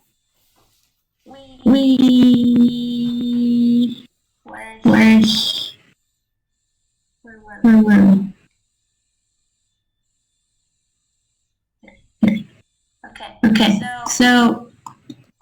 Okay, so now we took out this wall, okay? Now she still has the fan here and the fan here. I'm telling you this, take this fan out. You don't need a fan here. Once you remove the wall, it's one room. The fan is enough. I will still put it here. I crossed out the one that she's suggesting. Same brand. and I'm suggesting it's the same brand collet, same capacity, but it has a light. Okay? I am still pushing for it because it makes no sense not to have the fan right there in the shower, because what you want is for it to absorb all the moisture and hot air when you're showering, so it doesn't stay in the bathroom. So you put it out here at the door, it's useless. You need it where the heat is coming from, where the humidity is coming from. Okay? So I would suggest putting it here and have the light there, so you have two in one. Pero la verdad, si yo nunca And he visto ningún fan así directamente encima. Are those meant for that? Do you think the moisture won't mess it up? they're meant for that. Here in China, all of them work like that because in the winter it gets extremely cold. So if you remember, here in China, it's not just the light and the fan. It's Oh, they have those little, yeah. Yeah. a light additionally because it gets really cold and you want to make sure you have some heat in the bathroom, because a lot of the houses don't have air conditioned space all around. Usually the bathrooms don't get special air conditioning, so they could get cold. So yeah, you just have to buy something that is meant for what you're using it. So in the specs, you need to make sure that you can use this fan directly. But in my opinion, that's why they're vents for showers, vents for bathrooms. But again, this type is about $250 to $300 in Amazon. I'm sure you can get a better price directly from your contractor. It's a little more than the one that she was proposing. However, you're taking out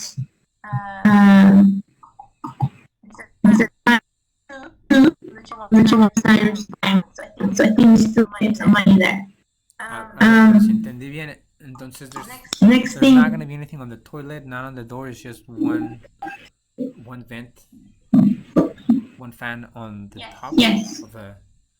Okay, pues la verdad sí está chiquito el cuartito.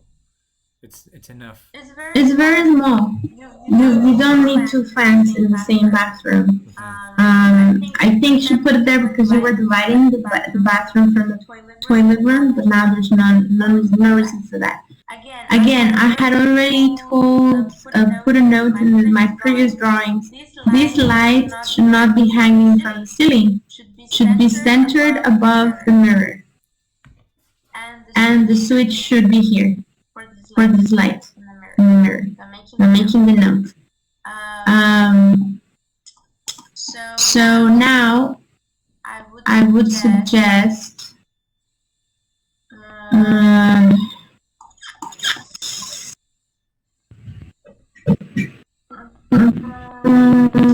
okay. Before we had a barn door, which now that I think of it, okay. Now instead of being here, I would suggest to move them. Now you have space to move them in here. Take them out of here. Only the one switch for the hallway lighting should remain outside. But then the switch to turn on these lights would be one, and then another switch should be for the lights in the fan, and then another switch for the actual fan, because I think they have to separate light from fan or something like that. So now you have the switches here. The switch for this light would be here, and the kitchen collet. There is a requirement for the kitchen to be vented because of the stove. When you cook, it creates smoke, and the smoke needs to be taken out of the house. It's unhealthy for people to be breathing smoke. So it needs to be decided. Will it be a kitchen hood that is vented with the roof, or the microwave? I think I You have to decide it, write it in. I asked her that, and she said that yeah, it was meant to go all the way to the roof. That I told her the microwave I have Well, does have that capacity. You can not just blow it. yeah. So point is, it needs to be noted for the contractor. You need to note that the kitchen hood, whether it's microwave or not, it needs to be vented to the roof. So she needs to make a clear note. That's what I'm trying If to you're say. editing it right now, like if we've already talked about it, can you just make it? It's already been decided to go all the way to the roof. So you could put kitchen, microwave hood, need vented to the roof.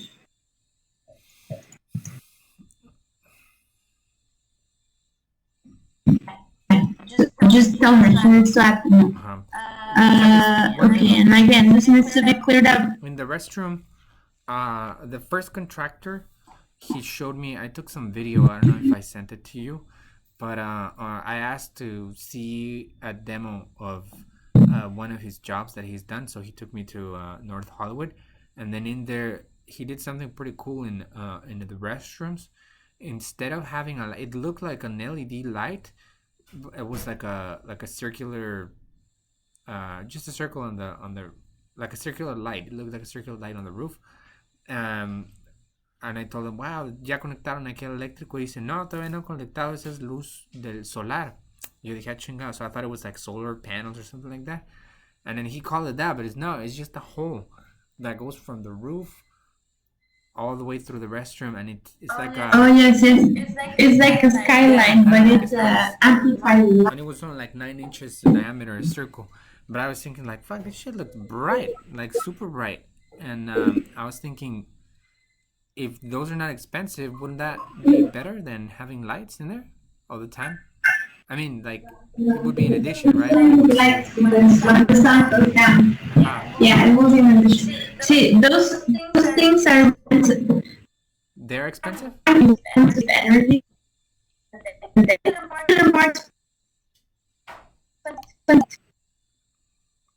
Hold on, it's getting... They probably are much more expensive than light. But you can always ask him, how much did it cost to put something like that? But in my opinion, I think it's gonna cost more to do that right now. Since it's a budget project, I would say, ask about it. But I would keep lightings for now in the drawings, and until you don't hear from the contractor whether it's cheaper or not than regular lighting, for sure, they'll make the change. But I think he's going to tell you it's more expensive. Because it's cool. It's a new thing. It's cool. People want to do it, but you gotta pay for the extra, right? And then the other thing I was gonna tell you, you mentioned about the bathroom. Why can't it just be concrete? The thing is, concrete is not waterproof. Water goes through concrete. So, in a place where water will be spilling and stuff, you don't want to leave concrete. Unless the concrete has been prepared and waterproofed properly and all of that.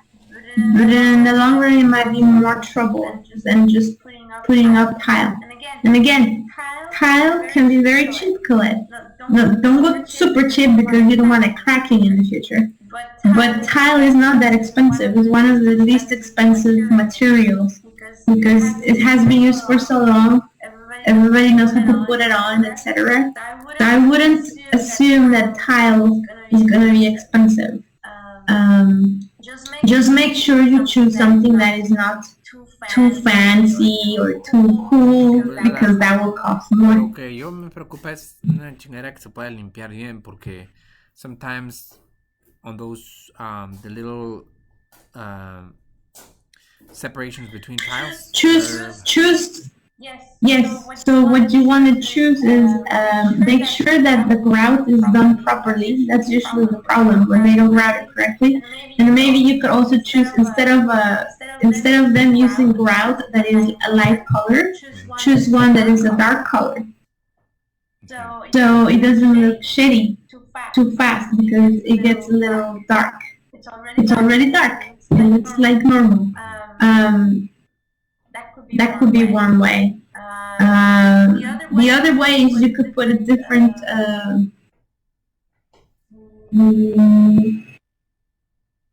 In my experience, tile will probably be your cheapest option for the bathroom.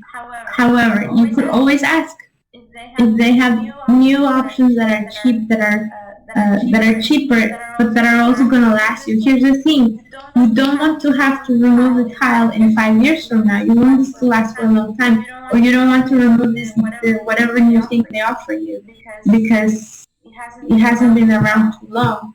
So that could be it. And another thing you could do is choose bigger tile sizes. Instead of the 12 by 12, get bigger ones. If the price allows, get bigger ones so then you have less spaces in between. But even when the tile gets, the grout starts coming out, you could always call somebody to regrout it really quick and it's like new again. Because the tile lasts a long time. Oye, pero I guess where I was going with this is that I've noticed, por ejemplo, en la casa de la bebé, brand new, they're not using tile. It's basically like the entire tub and the walls are one plastic container, one thing, one piece, which is really easy to clean, I suppose. And then we could always reglaze it. Yeah, you can do that. You could get a full pan thing that goes around here, but you still have to tile the floor. What's cheaper though, tiling? And probably, and so here's the thing. Hold on, let me write this down. Here. Confirm.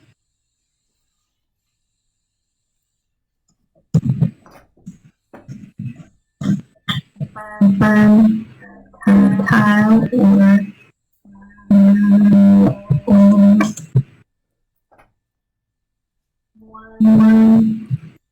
one piece shower and walls. Okay, this again is going to be a matter of pricing and checking out what's available out there.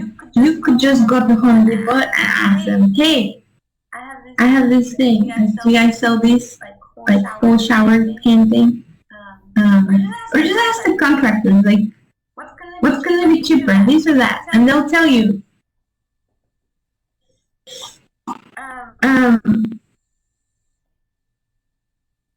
Here, shower.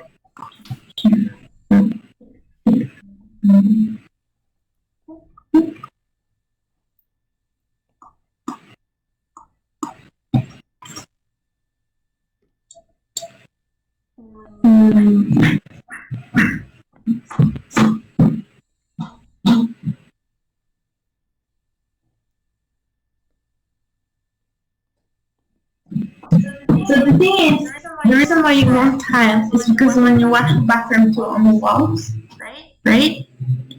Then you're gonna have a maybe splash the walls. So usually what they do is they usually kind of what she did here, they tile it up to here. She didn't do it here, but I still recommend that the surface from here to here, as much as here to here, is waterproof too. Because when you wash the toilet, the walls get wet, and you don't want the water to penetrate into the wall, because then you're gonna have mold. It's gonna smell. The bathroom's gonna smell. Once you get mold inside the walls, you're never gonna get it out until you rip out the wall and get a brand new surface. So I would say do that too. Now what you're saying is, if this whole thing was a shower pan, one whole piece, right?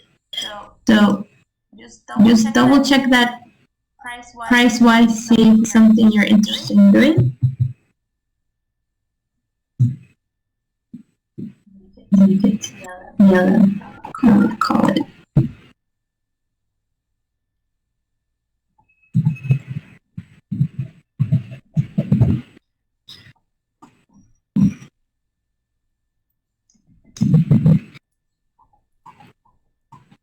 Right here, the mirror.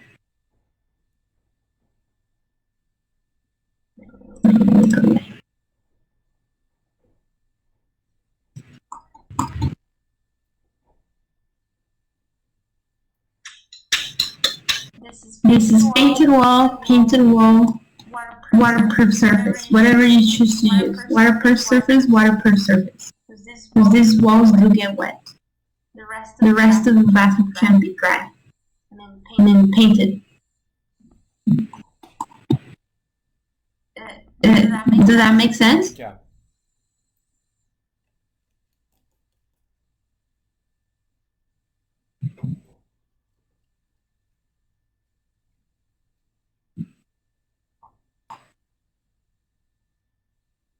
Now, do you have any clients that do tile in the past?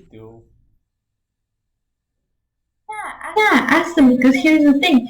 They might actually have, because your project is tiny, this bathroom is really tiny, they might actually have like leftover tile that is not enough for anybody to buy for a project, but it's just enough for you. Yeah. And it might be a super deal. Or you can give it to you free, because sometimes they don't know what to do with leftovers. Check with them. If you can gather your tile ahead of time and just have it there already, then you already save a big headache. And you just tell the contractor, I already have the tile. Okay, this line, the tile for the kitchen needs to move all the way to here. Not sure why. Should let him do that. And you probably are gonna need another receptacle about here.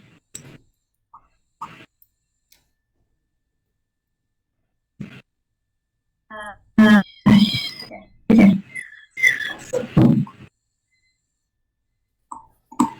And I would suggest that if there's gonna be a cabinet here already, remember we talked about it?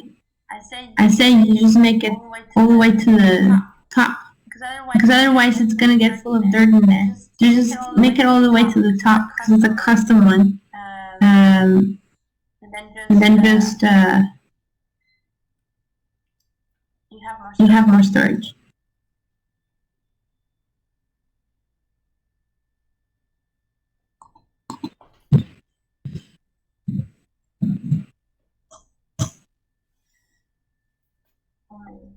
For now.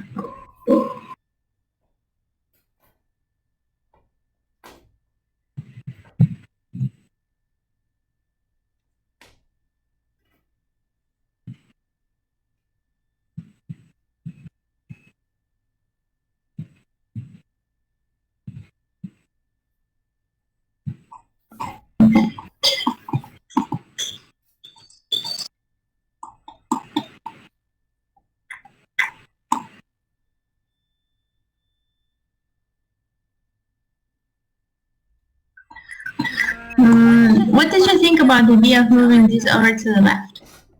I think it's good, but we still need to leave maybe 2 to 3 feet of distance, no? Para que you can use it all around. Like if you need to go around, you can walk. I mean, I was thinking about. But what would you need to use it all around? I was thinking about putting the whole thing in wheels. You can move it if need be. ¿Por qué no? Well, in that case, then you make note about that.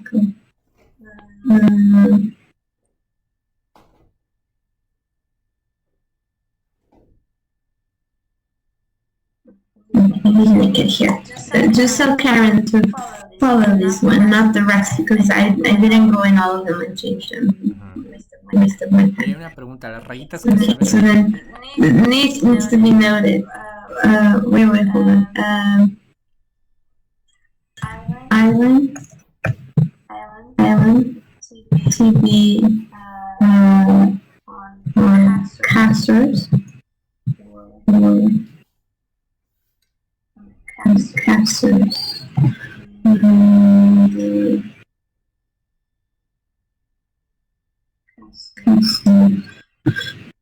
Now, in order to make it on casters, you need to figure out who's going to make it and how much are they going to charge us to make it on casters, or assign this little part of the project to my dad and build something you guys yourself. my dad can be quite creative about this, and you can figure out a way to quickly put it together with the router table. My dad does the framing, he does the cover with the router table, and you get it out of the scope. So at this point, you need to figure out if custom made by others. That means somebody else is going to come in later and do it. It's not part of the scope. Or if you want the contractor to figure out how to do it. Because it's a custom thing, I figure we'll charge you more if they do it. But it's always worth asking. Inside, if island to be crafted by others or provided by GC. And in that case, there cannot be any electrical attached to it because she had put like the outlet on the actual thing. Then there wouldn't be any no point in putting the outlet there. In that case, it doesn't matter because if you were to put it here and there's an outlet here, then that gives you the power. You disconnect from that and you just go here, no problem. Yeah, I definitely agree. You should have as much as possible knots fixed because it allows you so much flexibility on what to do with the space. Okay. Next thing. But at least you can. Once you do this, because if you're going to be having a mobile thing, then maybe you don't want a pendant light coming. Obviously, you don't want it in the middle because it's going to be awkward. If there's a light coming down from the ceiling in the middle, maybe you still want a light coming here. Maybe you don't. You gotta consider that also. I had told you about the idea about having a ceiling, like something that drops down a little bit with a light halo of light around it. Remember? If you do that, what I'm thinking is, I don't know if that would split the space or what. That's why I'm thinking, well, let's just put it on wheels. It'll be easier. Pero si está chingón if we figure out, okay, that's the best placement of it anyways, let's build that thing in there and make it look real nice.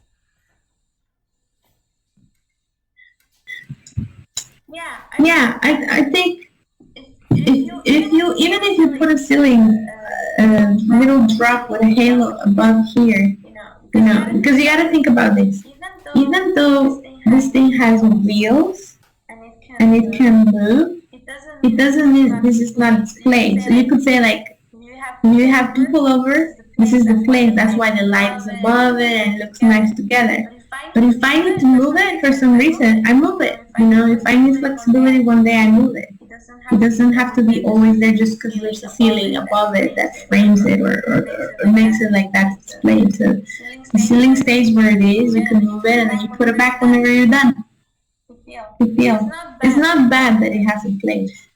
And this is a chance to experiment. It won't be that bad to experiment. But it needs to be decided because that will affect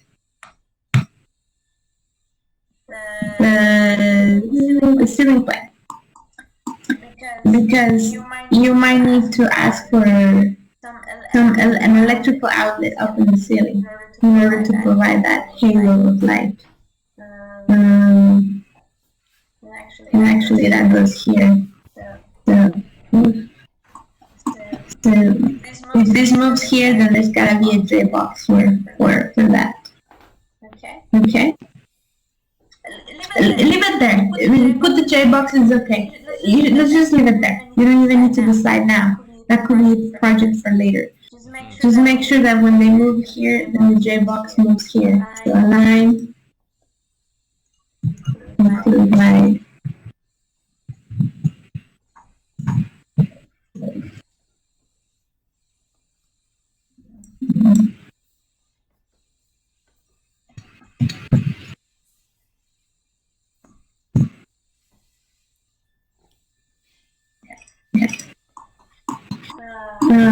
right. Okay. The location of this thing needs to be decided because you probably need to provide a plug there. And it needs to be drawn on the drawing. So this is the outlet where the condenser goes. Okay, she keeps putting a thermostat. I don't think you need to put a thermostat because split unit systems don't use thermostats. The thermostat is usually inside of the unit. So, no thermostat. Remove thermostat. Where is the thermostat? Mm-hmm. It's this one right here. Or was it T? It's a circle with a T. Uh-huh. I don't think you need it. Okay. And then just, I would say objectively at whether the lighting works now. Because if you move this thing now towards here, then maybe this space will still need 2 lights here. So maybe add lights. So I would say review lighting plan for new layout. Okay.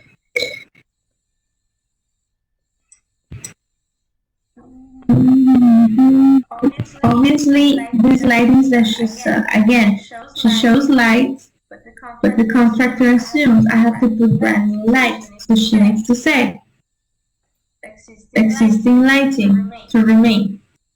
Right? You're not changing anything in it.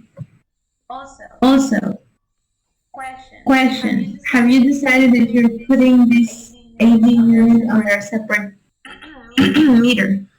Pues todavía no. So here's the latest research.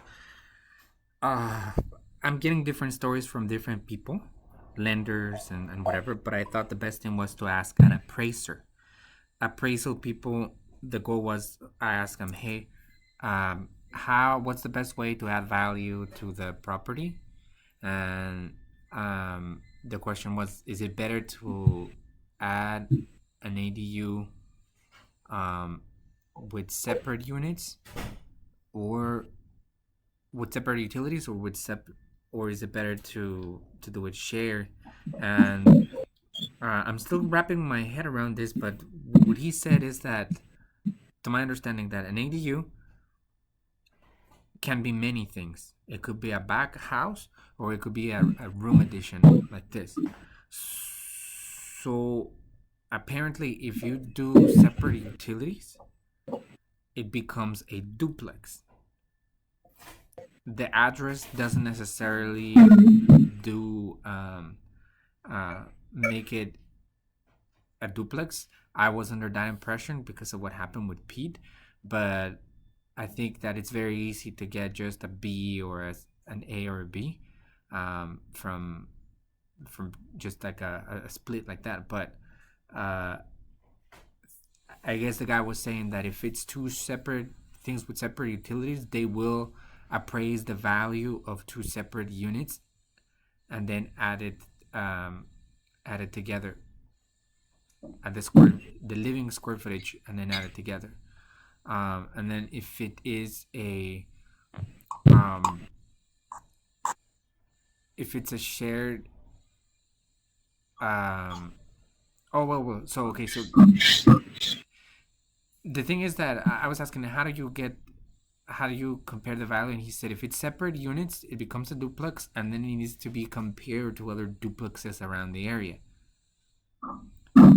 If you do a room addition or like a garage conversion, then it's the square footage of the house plus the rental potential of the ADU, and then it gets compared with other ADUs or other garage conversions around the area, but not with duplexes. So I guess there's no straight up answer as well. There probably is, but I haven't found it yet. I'm still asking to see what will add more equity to the Well, I would say this, Colette. I think what you need to find out is how much are you willing to pay right now to separate the metering of all the utilities, right? Because we're not just talking about electricity now, we're talking about everything. Well, Gas, lights, water, es que ahorita, look, Sewer. we're still basically getting the drawings together, right? Now, I think this is pretty much complete. She just needs to make those changes. After that, we're not going to change anything. And then once we have that, and we're looking at the No, spreadsheet, you need to make that decision before she finishes the bueno, drawings. what I'm saying, let's say Because that the we have information. right now, it's pretty much 95% of it. The only thing left is the utilities, right? So we could begin looking at a number on the spreadsheet and see, like, you know how you had sections for furnishing, sections for... What I'm trying to say is the decision you make will affect a lot of the different parts of the drawing. So it's not going to be like, or just change a little note. So you need to consider that and not throw a last minute change at her again, because that's also not nice. You're already throwing a lot of changes last minute. So try to get all your decisions together so you can give her a full decision made, no more backing out, no more changes, because she's gonna have to make a lot of changes. And also, because you need to step back and reconsider, like I said, if you have to change all these utilities, now you have to consider, can you afford to make all those changes now? And you need to, I think you need maybe concentrate now more on figuring out how much it costs to separate all of the utilities. Okay, so here's the thing. I know right now I don't have a cost, but what I want to do is on the spreadsheet, put all the costs, and then we can add line items of things like, for example, it would, like you say, would be... sorry, Chavalito está allá. Tenemos Lexan de 10 pies. Lex, que si existe, que lo vendan. La hoja, shit, de 10 Pues pies. viene el rollo y lo pedimos a 10 No, para pero cortar en el tú router. compraste- A ver, pero me estás preguntando que si venden Sí, materiales de tamaño. Lexan de 10 pies. Sí, el Interstate viene en carretes y tú pides que te lo corten al tamaño, el Pero que no puede viene, ser más grande. no viene todo curviado. No, ya después de que lo descubrí hace... Así es que te lo han traído. Sí, yo pido de ese y me lo cortan a 10 pies. Hay de 1/8, No, de no, 3/16 y uno un poquito más de 1/8, pero creo que ya... ¿Blanco ocupas? No, clear. Quién sabe si tengan, porque... No, pues sí, ¿verdad? Sí lo pedí ese. Me vendieron el de 3/16 porque ya se les acabó el... A lo mejor ya tienen otra vez. Pero ahí hiciste unas letras de uno del delgadito. ¿Dónde la agarraste? Pues porque me dieron... esas venían en 4x8. El de Bayer. No hay 4x10. 4x10 no, pero 5, creo que es 56 por el tamaño que quieras. ¿Quieres el precio? ¿Por No, pie? no. Son como 12, 13, 14 dólares por ahí. Por pie lineal. 3 pies por pie. No. 56 pulgadas por lo que quieras, pero cada pie vale creo que 14 dólares o algo así. I'm back, Chapis. Chapis? Okay. So basically, you were explaining to me whether you have the cost or not. Yeah, so... If you have an idea how much it would cost to do all of the separation. Yeah, I think ideally I would want separate utilities para que no haya problemas, right? In the future if I need to get these separate tenants. What I don't know if this is gonna cost like $20,000 more, or if it's just gonna be, I have no idea. But if it's in that range, it could put me where I'm like, you know what, maybe I can wait, or I could do that later. But I have no clue. You have two things. You have to check first how much it costs with the actual utility companies to do it, plus the actual labor of doing it in the property. Because think about it. Right now, what you're proposing is that there's a sewer line that comes into the building, and you're just gonna tap into it and connect this new unit. There's a gas line that comes into the building, you're just gonna tap. There's a water line somewhere, not shown here, where you're just gonna tap into the water. And what else do you have? There's electricity. Electricity. There's a meter. There's a meter coming in. There's electricity coming in, and you're just gonna tap into the same panel. So, as far as the work of the house, what it means is that you're gonna have to install a brand new panel with a new meter, where you connect only this portion of the house, and that's gonna have to come from a utility company, a line assigned specifically to another unit. 1, 2, for the gas, either the gas company has to come and install a second meter, so you can run from that new meter a new line of gas to this unit. Or I'm not sure if they can split the meter. I'm not really sure. It's too technical for me. I need to check with the gas company. Same thing for the sewer. How do they handle the sewer? I don't think there's a meter for sewer, but maybe like they might have to like calculate, I don't know, square footage of use or number of users. I don't know how they do it. The thing is, the point is that at the end of the day, the goal is that whoever lives in this house is going to get a separate bill, right? For all the utilities. So you need to find out how much it's going to cost you with the contractor to do the work as a separate, and also with the utility companies, because the electrical company, all of them, they're going to charge you for a separate meter. I don't know if they have an application process. I don't know what they have. But you need to figure that out now. Even if you don't start doing it now, you just need to figure out how much it is and whether you want to do it or not. Because it will affect the drawings, and it will affect how you think about everything here. And also it will affect your estimate of how much you're going to spend. So consider that. I'm back on square one. Like if people, when I called one of the contractors, he said that, oh shit, if you do separate, it almost like he was scared. Like if you were to do the separate utilities, it was gonna double the time it was gonna take. He said we would have to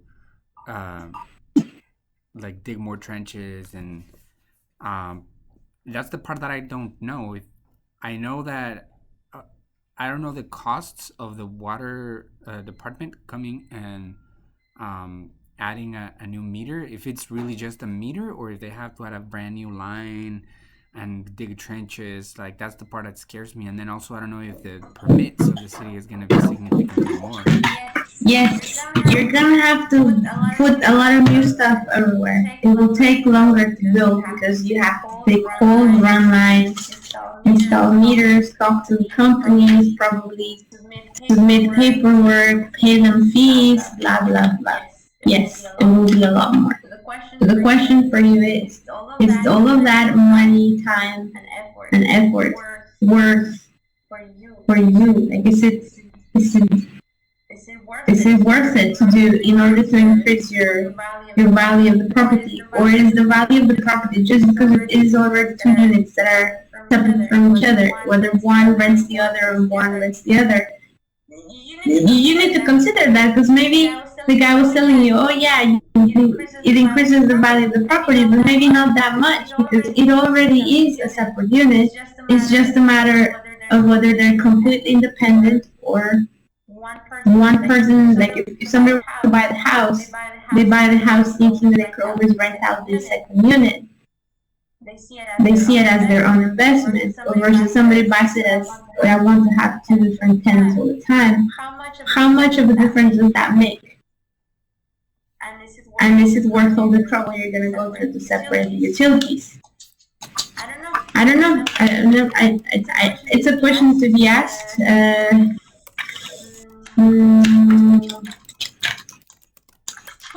Who could you ask?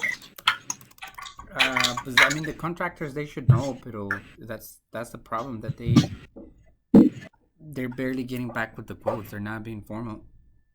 You have to chase them. The reason why it takes so long to make the estimates go ahead is because they have to go through a lot of calculation. You know what it is to do an estimate. It's not that simple. Now imagine a sign versus a house, and we have already layers of complication. They have to estimate not just the materials, time, possible errors and mistakes and things that are not there.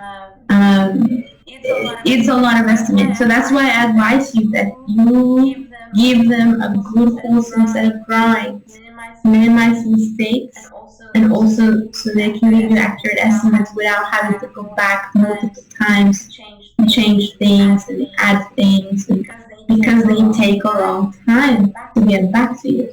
This is normal, very, very normal. But if they've exceeded 2, 3, even a month, if they've exceeded a month to get back to you, then forget it. They're not capable, or they're way too busy, so they're not going to do the job. So there's a line of how much they can waste your time.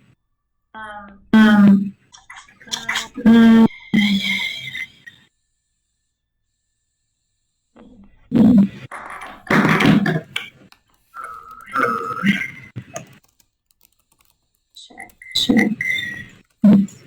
Utilities. I will try tomorrow. Too late tonight to do this. I need to sleep tonight. But I will try tomorrow and see if I can find the contact information of the utility companies and see if they respond.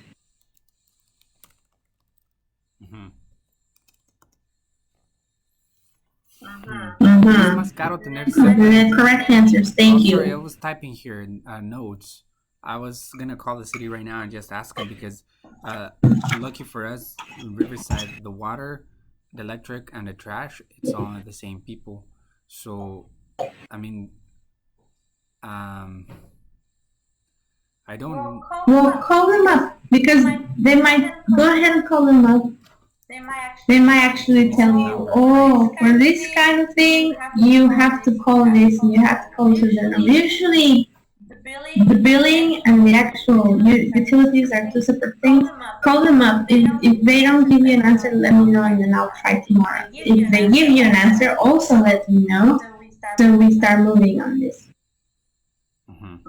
But this is definitely on your plate. You need to move on this.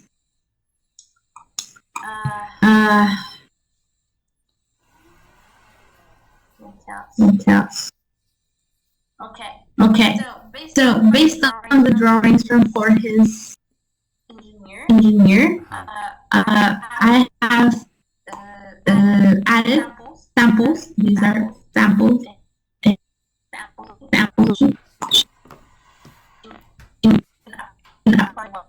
Cutting out.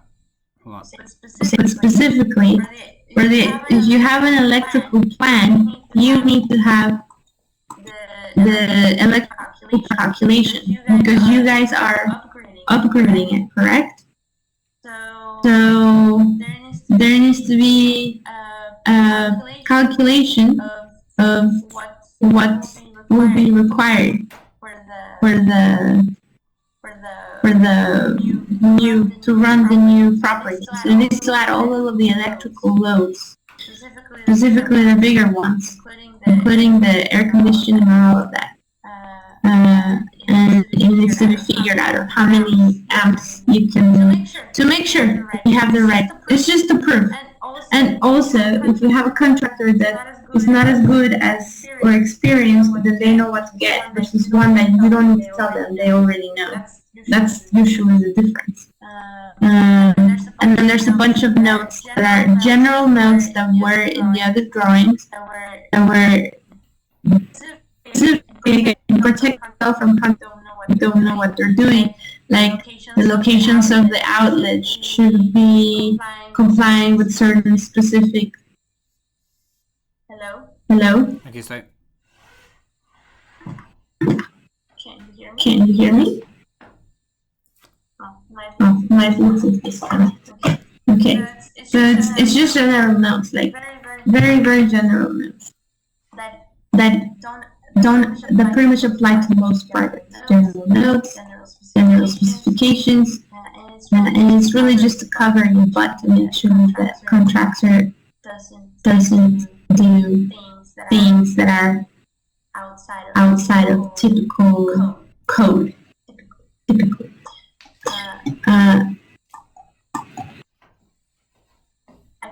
Again, more notes. I think the city must have asked him to add these notes because these are like very random. But things like the dryer vent, the dryer vent needs to be extended to the exterior with a 4-inch diameter, blah, blah, blah, blah, blah. So I would say Karen needs to go through this and see what applies and what doesn't apply and what should be added. Same thing, the HVAC system, they had specifications of what system is going to be used. I think it's a good idea. When you guys decide what system will be used, talk to El Osito.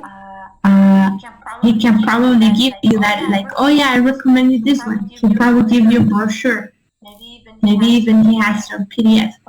Okay, that's the best price, blah, blah, blah. You decide and you put that information here. Boom. Same thing, the gas piping, the length of the piping and all of that is a calculation that needs to be done. Example only, this is from that project, so she needs to add one that addresses where the connection point is, how far the line of the pipe is going, blah, blah, blah.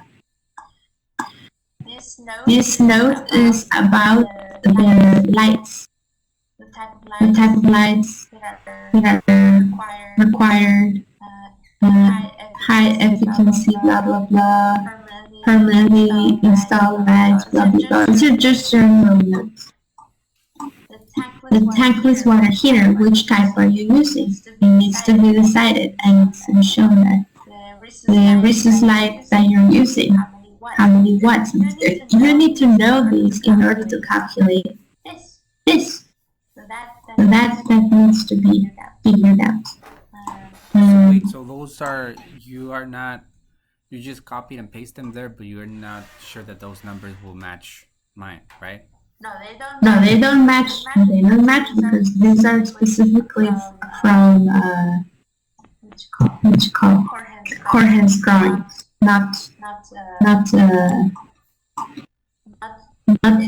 It's project specific information that needs to be.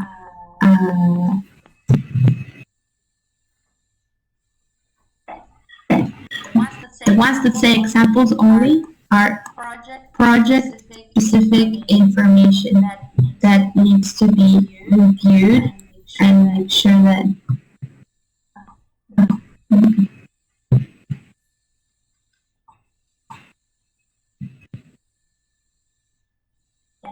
it needs to be reviewed and it needs to be double checked. Because it requires some calculation or decision making. Like, yes, this is a tankless heater I'm going to buy. Hey, maybe this is a good starting point. Maybe you just look up this one, check the price. If you like it, oh yeah, I'm going to buy the same one.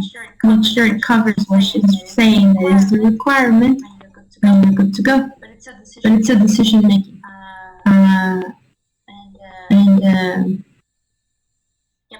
Yep, needs to be done, needs to be decided.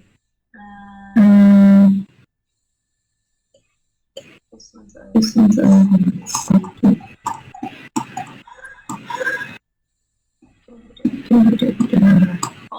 also the drawings from Jorge had this little drawing. This is I have actually never seen anybody put this drawing, but actually it's not a bad idea to make sure that your contractor connects the piping.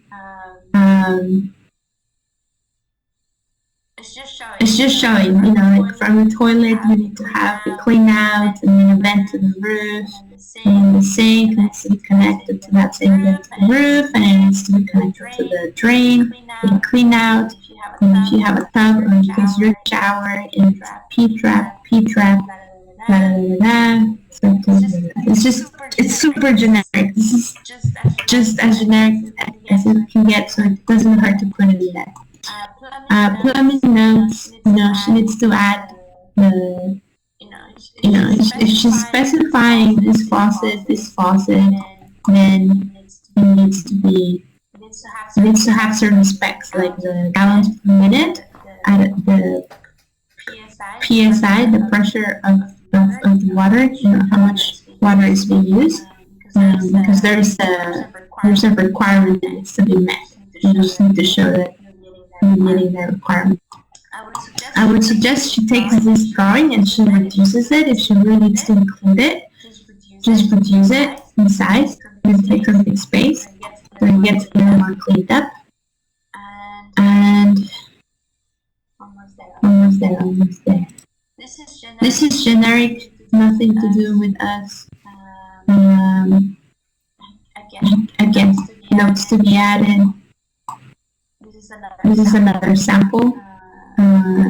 Actually, this was for you to see first. You don't need to have this in the drawing, it's not required. I'm going to delete it, but it's for you to see. In the drawings that Jorge had, we had a little inspection schedule, so you can get an idea what type of work the inspector's going to want to check. So for his project, they're first going to check the concrete work, and they're going to do reinforcing steel if there's any installed anchors are going to be checked, and then the structural wood will be checked for them, and that's it. This is not for the drawings, just for you. But go back. So those check marks, were you putting them or were they already there? No, this is from Jorge's drawings. They were So there. why is there some stuff that's already? Just so you get an idea, this is the order. They don't have check marks because they don't apply to Jorge's projects. He's not doing shotcrete. Okay. He's not really doing any structural steel work. Masonry work he doesn't have, etc. So only the stuff that applies they put in. Again, this was done by an engineer, so very technical, informative, but not necessary. But it gives you an idea of what you need to expect. Maybe begin to ask from the contractors, how many inspections do we have, when do they happen, blah blah blah. These are two details that should be added. It has to do with the concrete. So in this case, I think we talked about, they were showing that there's an existing concrete slab, a new, what we're going to call lightweight concrete topping slab to level existing garage floor. See detail 1, the dashment is added to the same page. So this one, and then apply. We need to put a certain type of water or vapor barrier here before they put the new slab. Okay? Wait, what is that? So that's a good, this detail is, I think the guy talked about some mesh. That's for the, that's the topping slab, huh? Can you show me what that mesh looks like? Yeah, so this is the, in Google? Because the guy did talk about it. I asked her, hey, does this need to have rebar? And he said, maybe not, just mesh. And I think that's what you're talking about, right? yeah, probably so. You don't need rebar because it's not really, there's already one under that is the structural piece. This is more just the infill.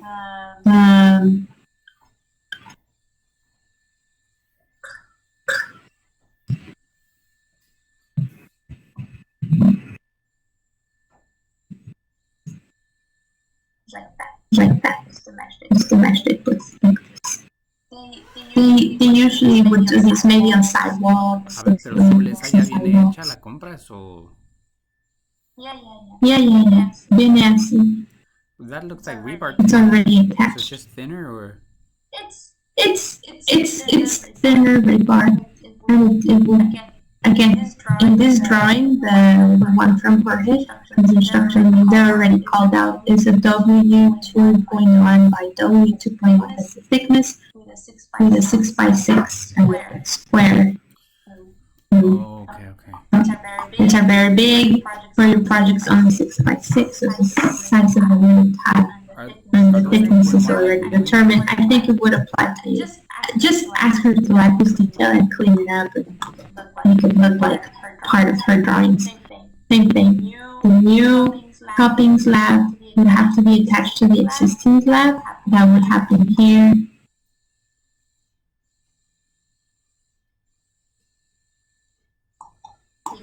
The existing slab that's sticking out here from your infill needs to have connection. We call it dowel. All it is just imagine another piece of wire going from here to here, from here to here. So there's some sort of attachment to what's already there.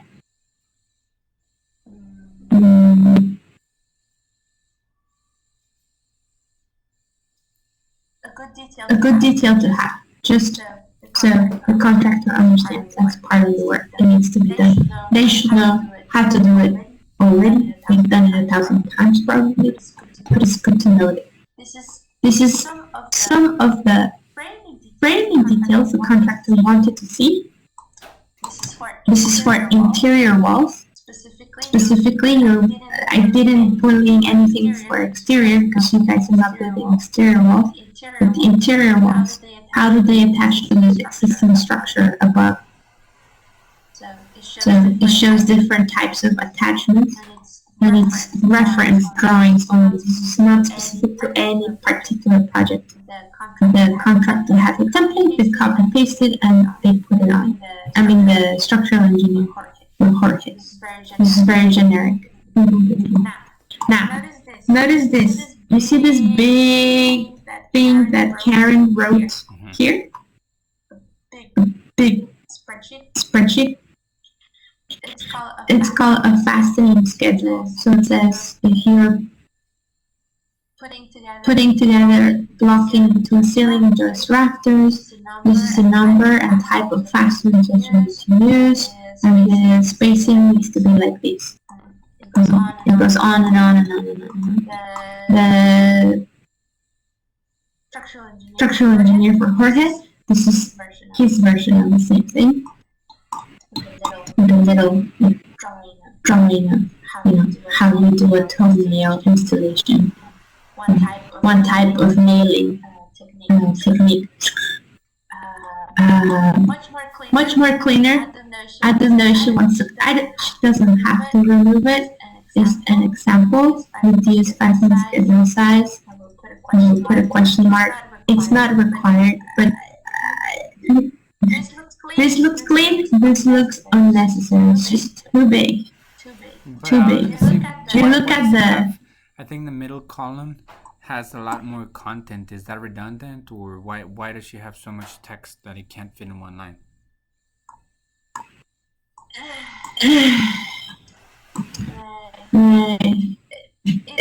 It's like if you look at number 14, it almost seems like the middle column has two options.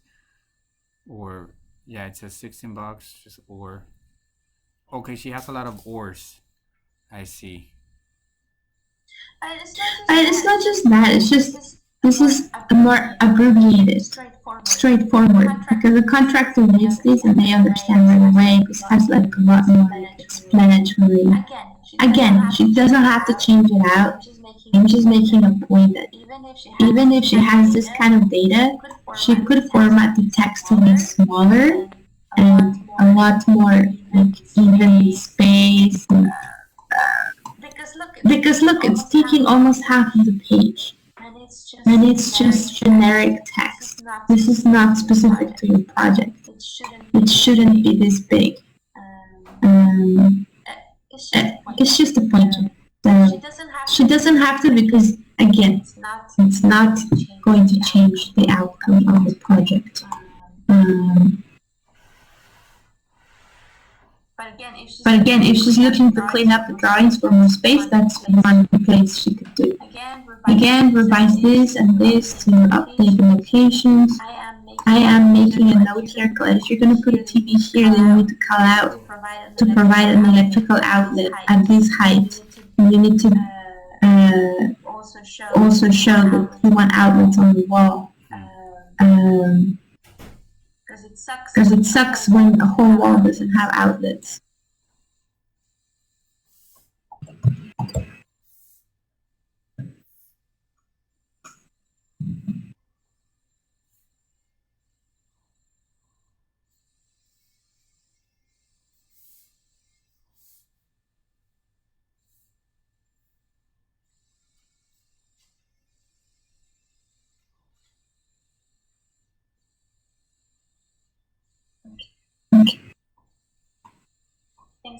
Same thing here. Microwave needs to plug up here, right? An outlet, so she needs to note either here or in that electrical floor plan. When she, another way to do it is that if this outlet is for the microwave, then she needs to put the actual height at which the outlet needs to be installed. And for that, she needs to coordinate that with you. And it needs to be figured out, where's the cabinet going to be. So I know maybe that information is not necessarily necessary for the permit, but will be necessary for the construction drawings. So you could agree with her to provide these heights and everything later on, but she needs to provide them for the contractor to make sure the contractor doesn't make mistakes. Or just add a note. Again, she could just say in this drawing, outlet for microwave, or not even say for what it is, but say microwave outlet. This verify height before installation. Done. Which means the contractor needs to ask you before you put it on. But it needs to be written somewhere. Same thing for this one. We're probably going to need an outlet here. And I wanted to ask you, why is it aligned to this side? Why is it kind of placed here and not to here? Because I was looking at the drawings where the existing doesn't show it.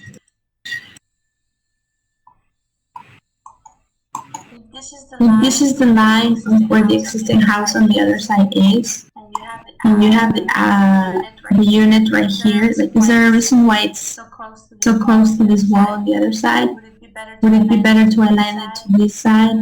Minor detail, but you probably will discuss this with the contractor. Make sure the contractor asks, you guys double check what is the best place to put this unit. Okay? I don't know if maybe you should put here, looking in that direction now. Because think about it, it's going to be above all of these, so some of that air is just going to hit the washer and dryer, not shoot out in this direction. You could check with Osito. El Osito te va a decir. Good point too, because the washer and dryer is stacked up, take the whole height. I forgot how much they measure. Yeah, double check that, but also ask Osito, because he can actually tell you where is the most efficient place to put your air conditioning, especially because you're using this unit to this entire space and some of this space. Okay, so consider that. That's probably a little more down the pipeline, but it will be something that pops up. Wait, but the mini split, maybe it shouldn't be there on top of where she has it. It should be on the other wall then. The wall facing the neighbor. Probably so. I would say shooting towards the kitchen. Yeah.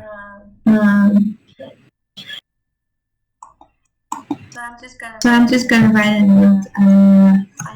Analyze location of unit. Will it be in the other wall? And then you need to finalize it with Karen. You guys need to figure that out. Again, a lot of this stuff needs to be provided. We need to provide dimensions. The wall.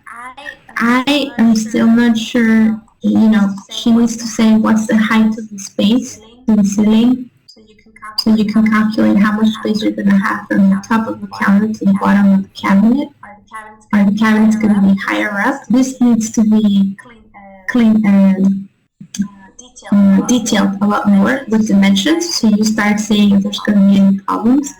But again, all of this could be done in later drawings, but I think I would ask for them now so she knows it's something she should deliver with dimensions.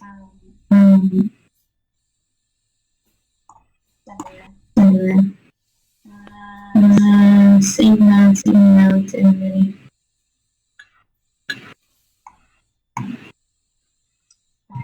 nice.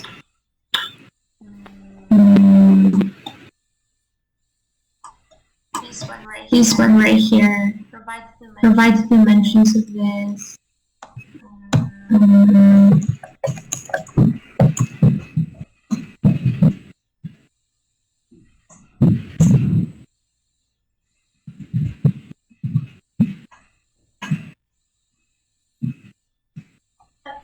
Okay.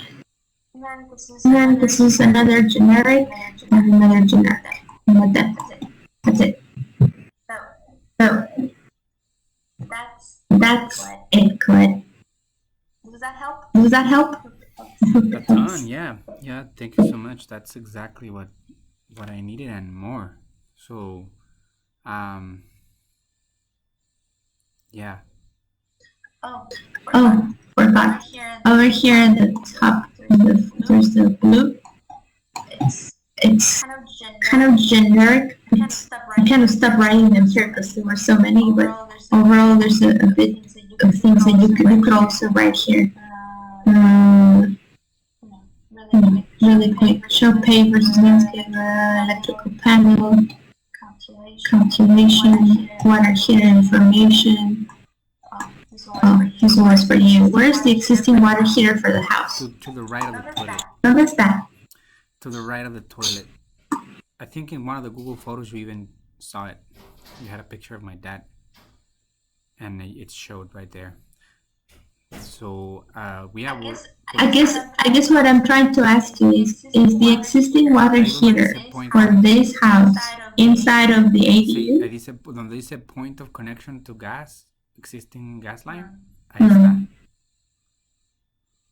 And what type of water heater is it? I don't know how many gallons is it, but it's not tankless. It's one of the some boiler.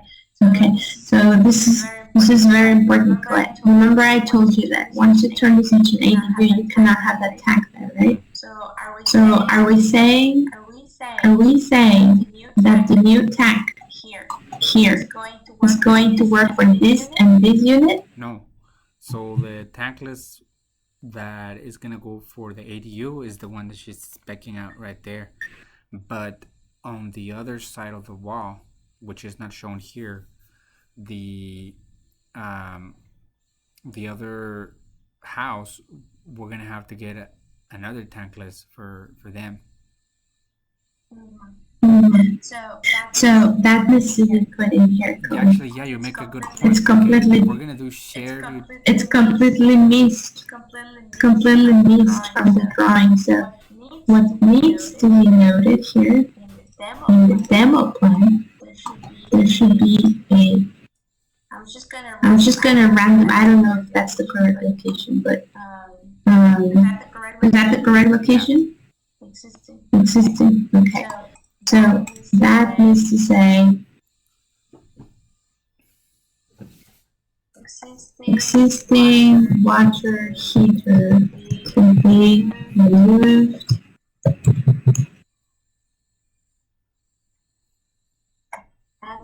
and replaced with tankless water heater for unit A and A. So for each unit, each existing water heater to be removed and replaced with a tankless water heater for each unit.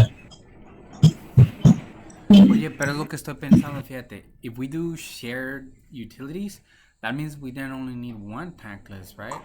And that can feed. It depends on the capacity.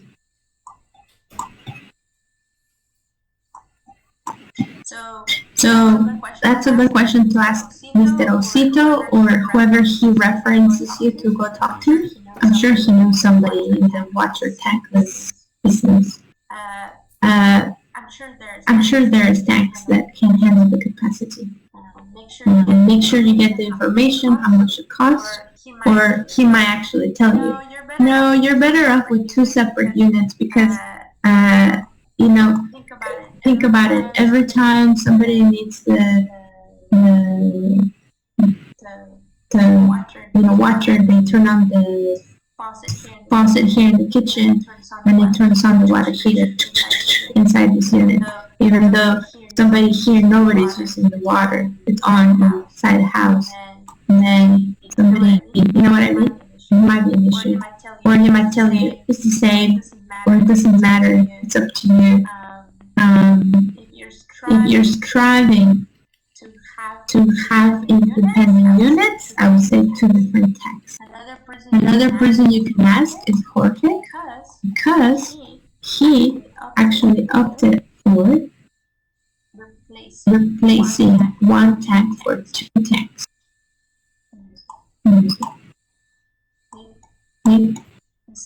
Install new for 2 identical tanks or water heaters, 1 for 1 unit, 1 for the other. Maybe he can tell you why he opted out for that. It's going to be a decision. However, if it's clear that it needs to be shown on the drawings that this needs to be removed, so I'm going to show this dashed.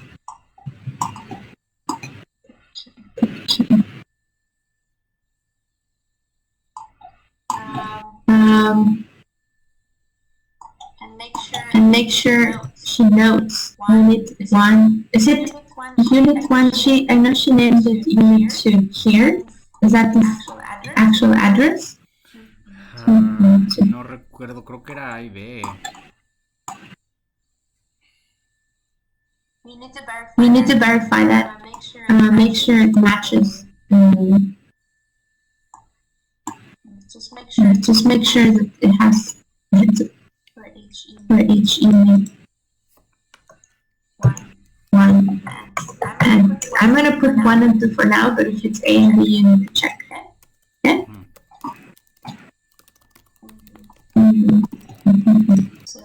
So where is the existing water heater? Okay, that's taken care of. Show calculations, what's existing water line and connection points. She wants to show that. Note how the air conditioning of the new spaces will be handled. Yeah.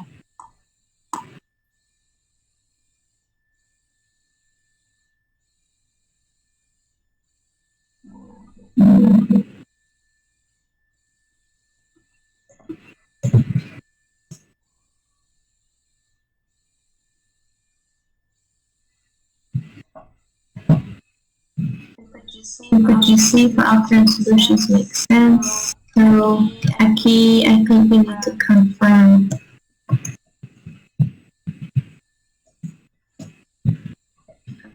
Confirm is 24.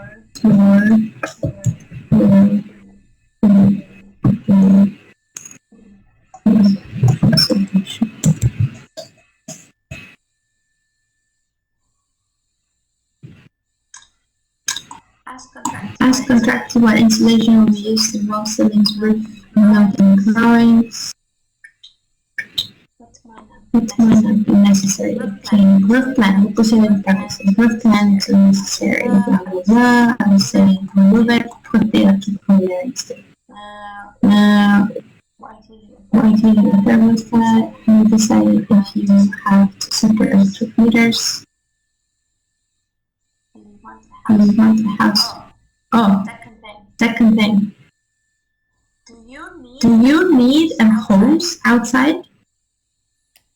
We do have one outside at the moment. Where? You see where the sewer line is? The diagonal one? No, the diagonal one. Here? active backyard. Okay, follow the black line. Now go 3 inches to the right. And that corner between the E and the S of existing yard, por ahí está. That's where the main of the water is actually. Okay. Okay. Well, the question for you is, do you anticipate that the second unit will require a water hose at some point so they can have their own? You know, as a house, usually it's not an absolute necessity, but since you're doing all the plumbing and everything, consider that and ask the contractor, and maybe it'll be really cheap because they're already running plumbing to here, to give you one here already attached to the wall. You know, to wash the car or clean things outside and to water some plants, whatever. Decide. It's a question for you. Do you want the house? Just consider that. Oye, bueno, yo It's cheap to do it now. Sí, ¿por qué no? Pero el problema es ¿cómo haces para que no llegue un homeless y se sirva agua o? Why can't they take water? Because they're homeless. They're not going to steal more than a gallon, right? Pero algún cabrón que llegue y deja abierta la llave o... Oh. Well, how do you fix that here? I guess, yeah. Okay. I mean, they sell some stuff. I think you can look, or you can look at it. I'm sure they sell like those things that reel in the hose, and then you can probably lock it. And only if you have the lock, you can the key and lock it, and then take out the hose. Maybe something like that, or even you could talk with the plumber, where if they're running the water line through here to the outside, would you have a way of shutting it off from the inside? So whenever you need it, you have to turn it on inside and outside. You know what I mean? There might be a way you could do something like that. There's many creative ways. There shouldn't be an issue. If it's a concern, just talk to the plumber, to the contractor, and just say, I would like to have control on the inside, but I want to have the hose outside. Just in case.